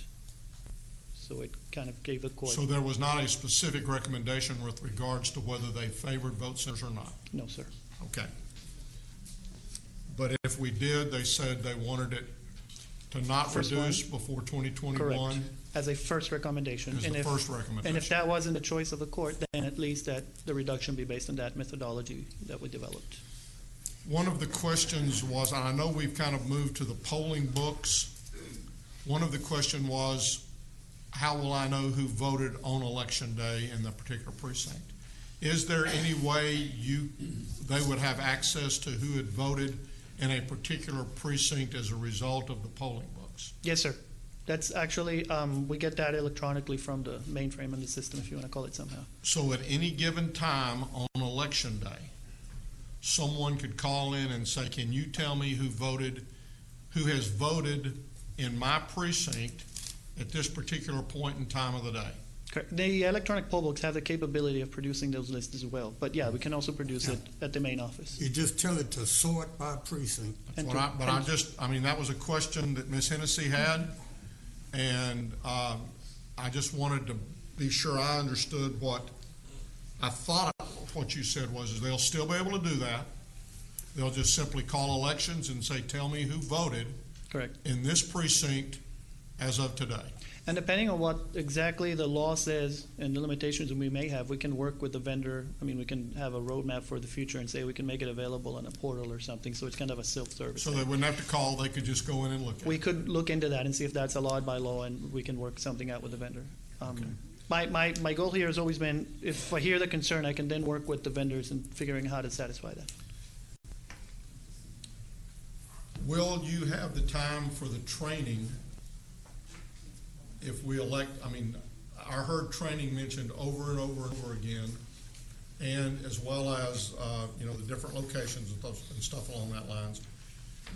What kind of training are you anticipating if we were to move to this vote center approach? In general terms, again, the training we need with the new equipment and the poll books is going to come whether we join vote centers or not. We are having new equipment regardless of what you decide right now with this motion. Going to vote centers, actually, what I try to explain to people is may even simplify that training. Because I will no longer have to tell poll workers, if John Doe is not at the right place, then you have to learn this. That's gone. So it actually simplifies some of the things that we have to teach the poll workers for election day. Any other questions? Yeah, I have some. Hyder, when we get the new equipment, is the new equipment going to be used throughout the voting process during that election, or are we going to use one type of equipment for early voting? It would be the same for early voting and election day. So my concern, I think, is that we're trying to stuff about 10 pounds of things into a 5-pound bucket. Correct. We've eliminated straight party ticket vote, which everybody acknowledges was a fairly quick way to vote. That's coming. Our voting lines are going to dramatically increase. I think that's, you have mentioned that. I think everybody recognizes that. We got brand new voting equipment. We don't have it. So we got to get it. You got to get everybody trained. Have you ever had a full force of election day judges and people to help that you thought was a full force? I mean, I'm guessing we still have issues in getting enough people at the sites on election days. There's always an initial adequate number of volunteers, but as you move closer to election day, we do have to rush to make some replacements, people who realize they can't. But I wouldn't say we've been going through an extremely hard time to fill the positions at the polls. I think from my standpoint and the people that I have talked to is that we're really trying to do too much at one time. That I understand we need to get the new equipment, but I'm not sure we need to set up voting centers right now. Is my concern. I would personally prefer, and I'm not really against voting centers. I think we're going to have so many other issues that to throw this on top of it, you're going to have chaos on election day. And chaos on election day doesn't look good, as we know. I mean, I could think of things I could say, but I don't want to scare anybody. So those are my concerns. And if I may, I mean, when you think about the 10 pounds inside the 5-pound bucket, what I would say is the straight party ticket and the change voting machines, which we cannot walk away from, are probably 9.8 of the pounds. So I'm not sure that not putting that last scoop into it is going to make a difference to what we expect for 2020, missing the straight party vote and the long lines. That's why the way I see it is at least we would give people the comfort of saying, well, and there's some changes that we want to do. I need to talk to Ms. Wendy to see how they did the wait times on the website, see if we replicate that or if we use what we have with the vendor. But at least people would be able to say, pick up their phone and say, well, the wait time, 5 minutes from here is, here it's 45, there is 10. I may be able to take that choice. Let me ask you a question about along the lines of the number of locations. How many, if you looked at the number of booths that we put up on election day for people to vote, and you compare that to the number of machines that we're looking at purchasing, how does that compare? The initial number we have goes over that number of booths. I'm more concerned about the fact that we're going to have more than what we had as booths before. So if we're we going used to to actually have more machines than we did polling booths for people to go into and fill out a paper ballot. That's what it's looking like right now. The final answer to that's going to be when we bring to the court and we award that contract to the vendor to get a sample and do a time and motion study with a real sample of a 2020 ballot and say, it wasn't 4 minutes, it was 8. So we don't need 8 booths, we need 12 in that place. That number is going to come when we have real people voting and the final equipment and not an estimation, which is what we have right now. I think that says exactly what I'm saying. Yeah. You hadn't done that yet. We're really trying the stuff. I mean, we talk about barriers to voting. I say this could be if we don't really take this step by step instead of trying to do it all at one time. But we're actually going to have more locations to vote with the machines than we did have with the paper ballots and with the old voting locations. And that's yet to be seen if that really happens. The barrier comes from showing up at the wrong polling place. In this instance, there is no wrong polling place. So, Hyder, just for everyone's edification, obviously, depending on the action that we take today, if we take action, well, obviously, Commissioner Brooks has made a motion that we do that. There's still an application that has to be submitted to the Secretary of State. Correct. Will you just reiterate what that process is, just so that we're all on the same page? We first have to get the court obviously to authorize us to apply. Then I would request from the county judge a letter directed to the Secretary of State, which would go in a packet that includes a series of materials, our plan, our equipment. So we can't submit it until we finish buying the equipment, because it has to describe what equipment and how we're going to buy it to run the vote centers. A description of the outreach plan, how are we going to educate people on the change. And so all those materials have to be submitted to the state by August 22nd if you want to have vote centers on November 2019. And so in that, with that outreach plan, the CAC has made recommendations as the input that you received from the town halls that we had throughout the county. Have you received input on what type of outreach is needed or what the community is expecting? Hands-on.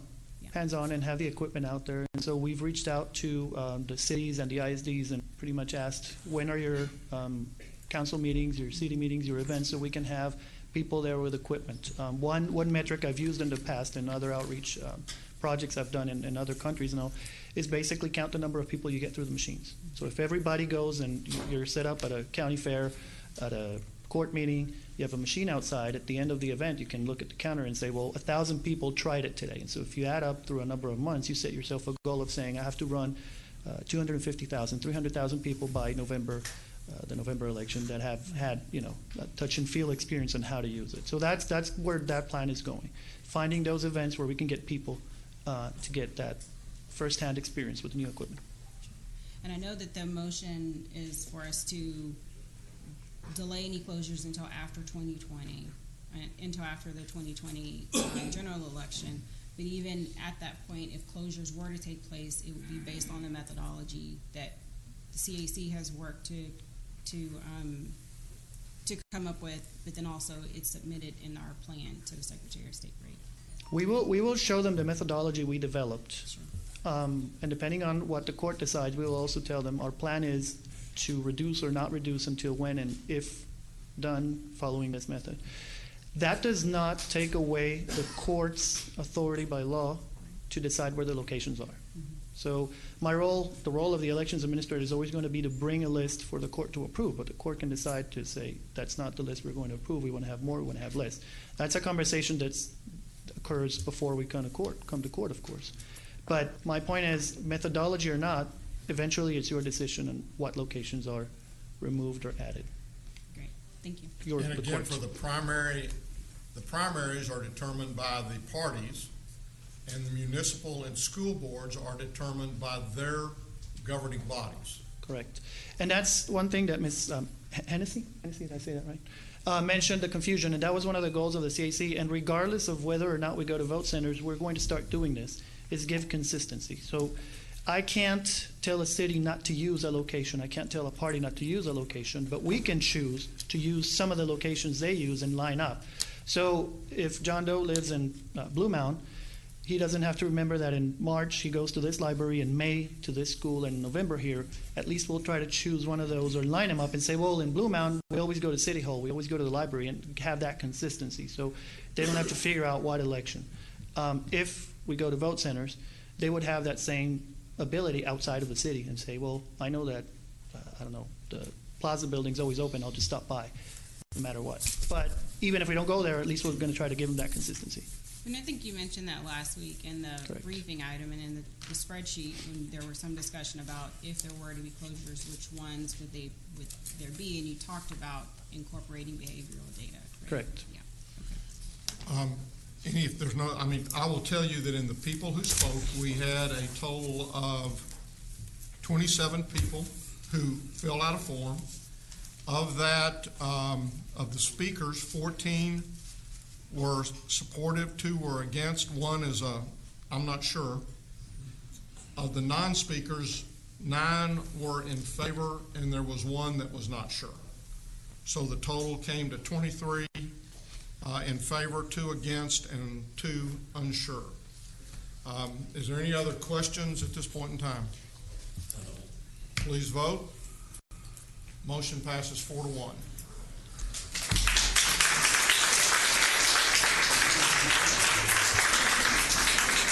And with that, we're going to take a 5-minute break. Excellent. Thank you.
Let's do this. Show on the road.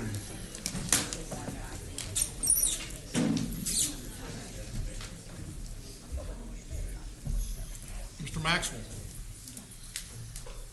I think it's me today. Oh, well, I saw him come in earlier. I didn't realize you were there. I thought he must be missing in action. Today. That's the problem with not being able to see over around that corner. Yes, there is, but. So we have one item we're asking the court to consider this morning, and that's to receive and file the Tarrant County financial statements for the period ended May 2019. Move for approval. Second. We have a motion and a second. Any discussion? Please vote. Motion passes unanimously. Move to receive and file the personnel agenda. Second. We have a motion and a second to receive and file the personnel agenda. Any discussion? Please vote. Motion passes unanimously. Thank you, Ms. Worthy. Mr. Beecham. Yes, sir. Good morning. Good morning. We have just one item for your consideration this morning. It's a bid award recommendation for bid 2019-171. It's a new annual contract for lift device repair and service. Recommendation be to award on a per enterprise basis and a percentage markup for parts, awarding to the two primary vendors as shown in your court communique. Move approval. Second. We have a motion and a second. Any discussion? Please vote. Motion passes unanimously. Thank you. Are there any appointments today? Yes. To the Child Protective Services Board, replacing Matthew Kennedy, I wish to appoint Katasha Varner.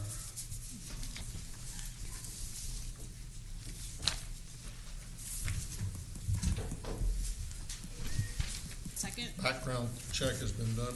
Background check has been done. We have a motion and a second. Any discussion? Please vote. Motion passes unanimously. Judge, I do have something that it's kind of a halfway appointment, if there's such a thing. This is to the Human Services Advisory Committee. I'm waiting on a resume from Jim Fletcher. You may know Jim in Collingwood.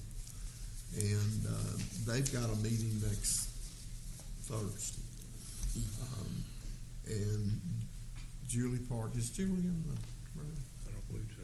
Julie had asked that Mr. Fletcher come. I would hopefully have his resume here next week. But I understand that Commissioner Brooks needs to actually make that appointment, or do I? You don't? Okay, I'll make it. So. I will second it, subject to there being a vacancy on the board. Okay. She said there was. She said there was. Okay. Okay. And who was it? Jim Fletcher? Jim Fletcher. And I'll have a resume from him, won't we? We will. Okay. We have a motion and a second. Please vote. Motion passes unanimously. I have two reappointments to the Historical Commission. The first is Miss Florine Henry of Arlington, and the second is Miss Nancy Tice of Pantico. Second. Reappointments? Reappointments. Okay. A motion and a second. Any discussion? Please vote. Motion passes unanimously.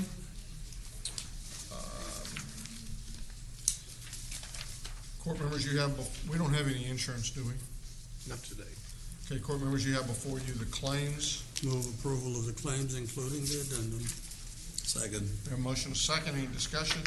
Please vote. Motion passes unanimously. Briefing items. Thank you, Your Honor. Members of the court, we have one item yet, which is the legislative issues update. Mr. Schaffner is here to address the court at this time. Good morning. Good morning, Judge, Commissioners. Wanted to give you I want to lead the court in a round of applause to Mr. Schaffner because he did an outstanding job. Very good.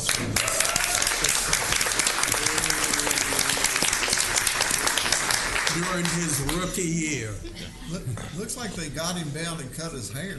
Yeah, he kind of wanted to. It looks like they just kind of put a bowl over the top of it and just kind of trimmed up the edges. Did Sticky do that to you?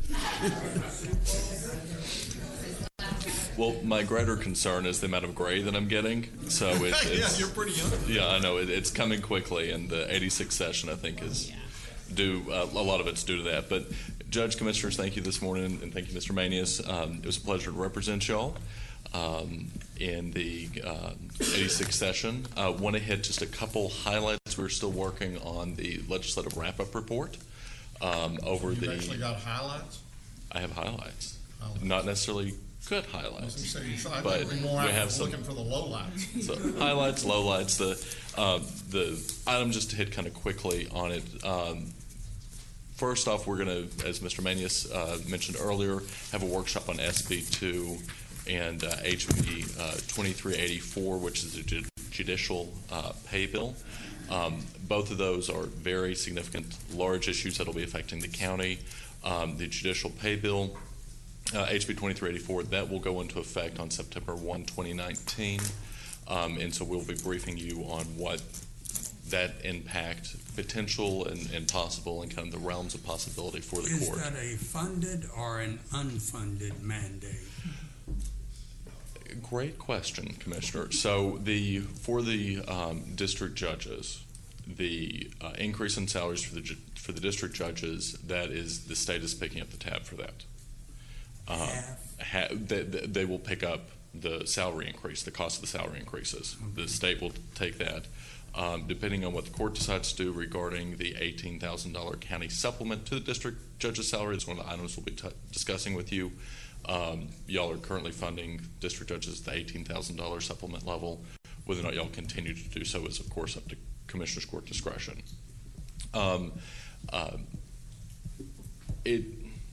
It's a mix of county and state money to pay our judicial salaries. So that's one of the issues. Well, this can get to be a very long conversation, which, I get it. Let me just ask one question, and I know we'll have the briefing in a couple of weeks, but the long and the short of it is the judges will probably not all be making the same money on a go-forward basis, and some could potentially, depending upon maybe what action we can take, some of which may be restricted, could be taking a cut in pay. We've worked with a number of stakeholders through this process, including the Civil Division of the DA's office, County Administrator's office, budget, HR, and we have worked through our interpretation of the bill, which is that the Commissioner's Court has a significant amount of discretion over the salaries that you all have control to set. And I think there is a lot to the Commissioner's Court discretion over how y'all want to go forward with that. So, without getting into the weeds, there are a number of possibilities. The one thing about the weeds is the state came away recommending that there was to be different levels of compensation based upon years of experience. Yeah, based on seniority, and. That's what, if you don't, I understand we're getting deep into it, and I'm sorry. But the state, HB 2384 set up for, and again, this is, the district judges are very, very clear on what their salary structure is and will be. It's very clearly laid out in the bill. For the county judges, magistrates, district attorney, others, there appears to be some minimums and maximums. That's why it's very complicated, and that's why we want to have our work session with the court. No, I appreciate that, because we talked about this last month at the policy committee meeting for CUC, and even with all the notes that I took, I still walk away like, okay, I have even more questions. So I look forward to that.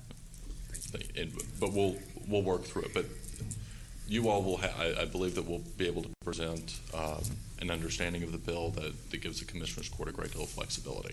The prospect of cutting a judge's pay is not a very attractive one to me. Regarding but it is what it is. Yes, sir.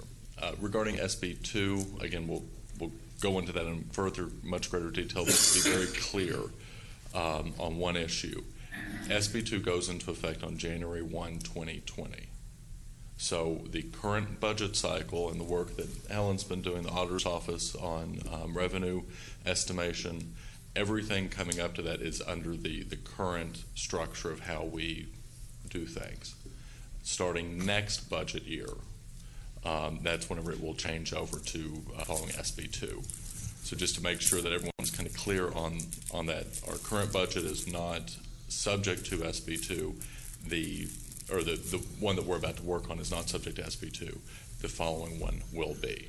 And I would say this about the briefing with regards to that. I know that it is something which we don't know all of the factors that will be there next year. But I would like to have some understanding of what, as close as we can determine, what the numbers would be if we early adopted SB2 into this year. Sure. And we'll be able to work on that issue. We've been working through the auditor's office and budget. We'll try and to the get tax as office close to to get an that. estimate as possible, Judge. A couple other items, there are a couple of fee issues. One is the records archive fee. That did get doubled from $5 to $10, so that will be a net positive for us. So the county clerk and the district clerk and their associations deserve a great deal of credit for all the hard work they did to do that and then extend it out to where that fee, those increased fee won't be going away anytime soon. So that's very positive. Also for public health, the fee that we charge for permits, currently it's a statutory maximum of $150. There's a bill that changed that to allow for the county to come up with a fee schedule for that permit structure to where it can actually recoup actual costs. So that'll be a very positive movement for us. But when you say permit fees, is that mostly restaurants and things like that? Or what? I believe so, yes. Septic tanks? Yep. Septic tanks. Septic tanks. Only the counties were limited to a statutory limit. Cities were allowed to charge as a restaurant grew within capacity. So we're not catching up. But that is a positive movement on that issue. Also, the tax abatement, our ability to do 312 tax abatements. That's another item. They did put new restrictions on, including a 30-day layout period. So whatever the tax abatement for a 312 tax abatement would be, it has to be made public for 30 days before execution. So that's going to be a little bit of a change from what it currently is. With those, there were 7,324 bills filed. The governor vetoed 58, and they passed 1,429. So just in case you're keeping score, this legislature passed about 1% more bills than the previous legislature did. Historically, when you had a new speaker, you would have about a 4% decrease a year from session to session. So it's, I think, a real testament to Speaker Bonin of his ability to get everyone moving and actually legislating policy issues through that. One item or a couple other items, and then I'll wrap up. Regarding property tax and appraisal issues, two bills that everyone is going to be watching very closely on their potential effects. One, HB 380, which allows an individual so let's say hypothetically you've got, you have a piece of property, but you don't file your protest in time with the ARB. This bill would allow an individual to, if you didn't check the box, you didn't file your protest on time, you could then take it to district court, and to be able to sidestep the fact that you didn't alleviate all of your administrative options in order to take it to district court. The interesting part about the bill is that there was no backstop, so it's potentially retroactive. So there's some concern over how that bill is going to work and function. We've been in talks with the appraisal district over what they feel like the potential impact that will be for our appraisal rolls. Is there a statute on how far back you go? No, not that we found at this time. And then the other one is HB 861. This will probably be one of the items that are kind of have a slow roll to it, but the 861 takes away the penalties and interest for delinquent taxes when you file in district court. So, in other words, you don't have to pay those penalties and interest until after your settlement through district court. They don't go into effect until 30 days after. So there may be, and again, this is May. There's a lot of moving pieces to this, and but it may be that there are not as many individuals that pay the full amount up front of the taxes, or even last year's taxes. They may do a third amount, which is the quote-unquote undisputed amount of their taxes. So that's another one of those issues that we're all trying to work to grasp its full impact on our cash flow and within the property tax system. So it's another item to keep in mind as we go forward. A couple other quick items. SB 1640, that's regarding commissioners' courts and individuals, talking with you as well as the walk-in quorum issue. There was statute that was changed on that, and we've been working with the DA's office on clarifying that issue for you all. Contingency fee contracts, HB 2826. The Commissioners Court currently can enter into a contingency fee contract for various litigation. This bill mandates that not only do you have to disclose publicly information regarding the contract up front, after you all vote on a contingency fee contract, it then has to go to the Attorney General's office for approval. And the Attorney General's office can deny approval, which then makes that contingency fee contract null. So something to be very aware of like moving on the forward. tobacco settlement where we interceded, the Attorney General could have just said, nope, we're not going to let you do that, and we get about $5 billion. Tobacco settlement as well as the VW suit. There are a number of these that are out there. That it's a potential issue moving forward, and we worked with this bill. We fought this bill. We did whatever you can, but it was one of those issues that it just got pushed through. So another issue just to kind of keep on everybody's radar as we move forward. Regarding fees and jurisdictional issues, the JP jurisdiction was increased from 10 to 20,000. The JPCA did run a contingent bill with that to allow for potentially to alleviate some of the cost associated with that increase in case the fee increase didn't make it through, and it did not. So the fee was not increased from 25 to 50 as we were hoping it would be.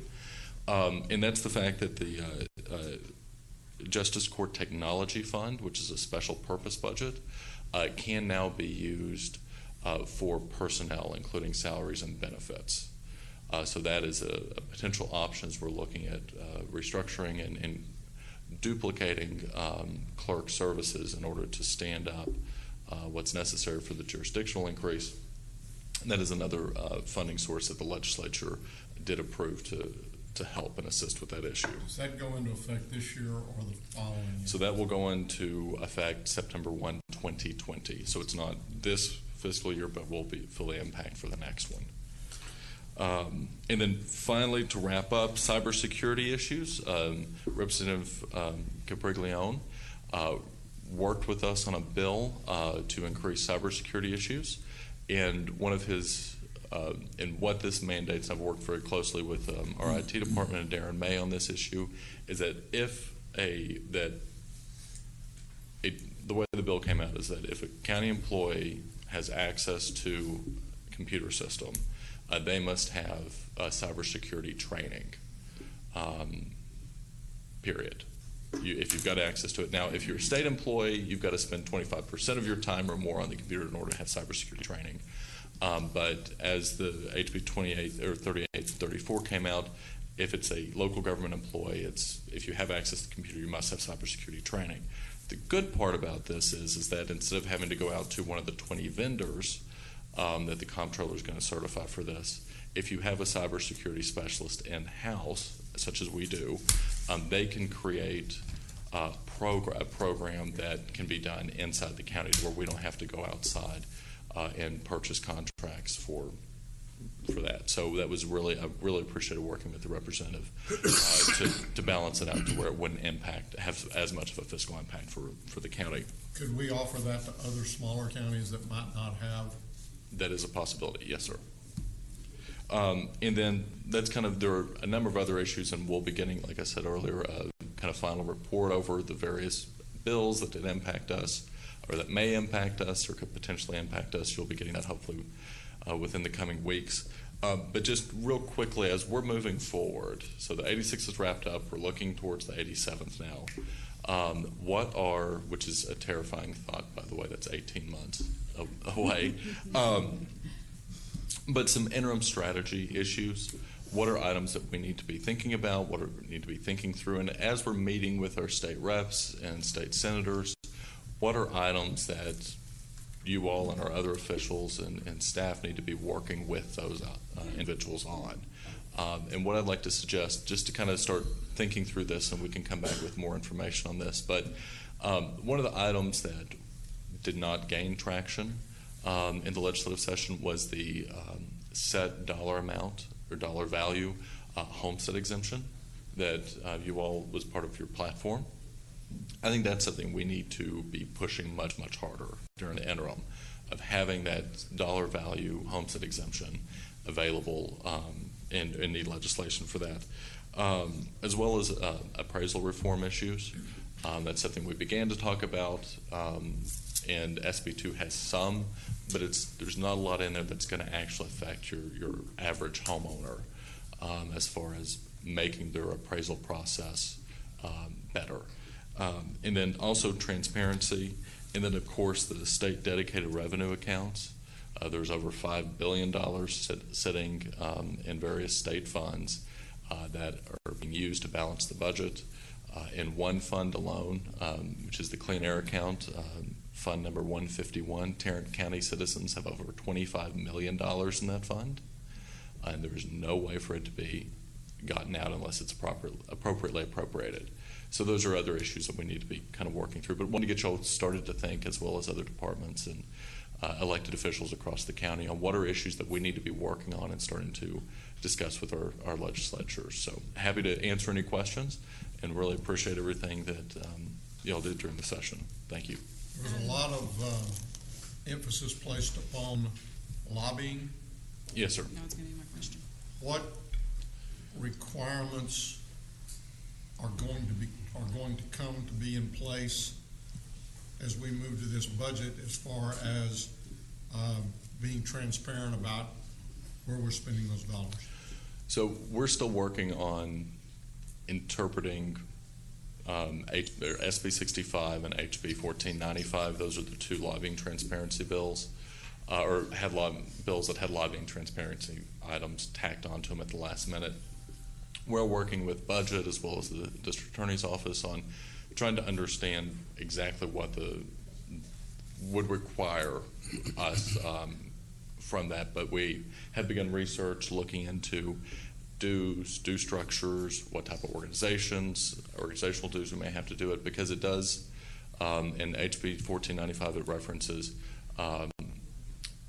influencing legislation directly or indirectly. And those terms do have meaning within the government code.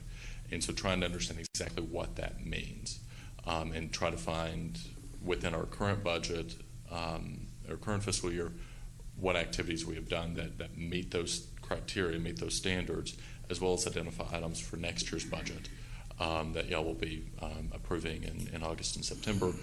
What items meet that threshold and calling those out specifically as what's necessary. But just to give a shout out to those various organizations that we did work with, whether it be CUC, TAC, the JPCA, the District Attorneys Association, Sheriff's Association, all those folks who were down there day in and day out working on behalf of not just Tarrant County and Tarrant County citizens, but everyone across the state. They did an excellent job. And there were a couple of different bills that those organizations, as well as my colleagues across the state, that jumped on issues and frankly saved the state taxpayers a great deal of money because of, if you will, kind of rogue legislation that was out there, or rogue amendments, which are the dangerous part. Chairman Guerin helped with a number of those issues, to be very specific, of trying to knock them off to where we wouldn't have to comply. So it's a very, very important issue that we're going to hear more about. And I'm hoping that Tarrant County will be a leader in the transparency aspect of this, of making sure that we're not just compliant, but we're doing an excellent job on how we're doing it. Russell, can you Yes, ma'am. repeat what the House Bill companion was for Senate Bill 65? HB 1495, Okay, and then what's the effective date of that? September 1 September of this year for both of those bills. So that didn't pass by 2/3? No, sir, I don't believe either of them did. But the effective date on both of them are September 1. Was that a companion bill, or was And it was not. It was a separate bill that they stuck. SB 65 was dealing with government contracts, state government contracts, and they put these items on there. And 1495 was a county ethics bill that was authorizing in 2 counties an ethics commission. So they stuck local government issues on that. Thank you. You're welcome. Anything else? Thank you, Russell. Thank you, This time, Judge we will Commissioners. assess our open meeting, proceed to close, discuss items exempt under section 551.071, 072, 074.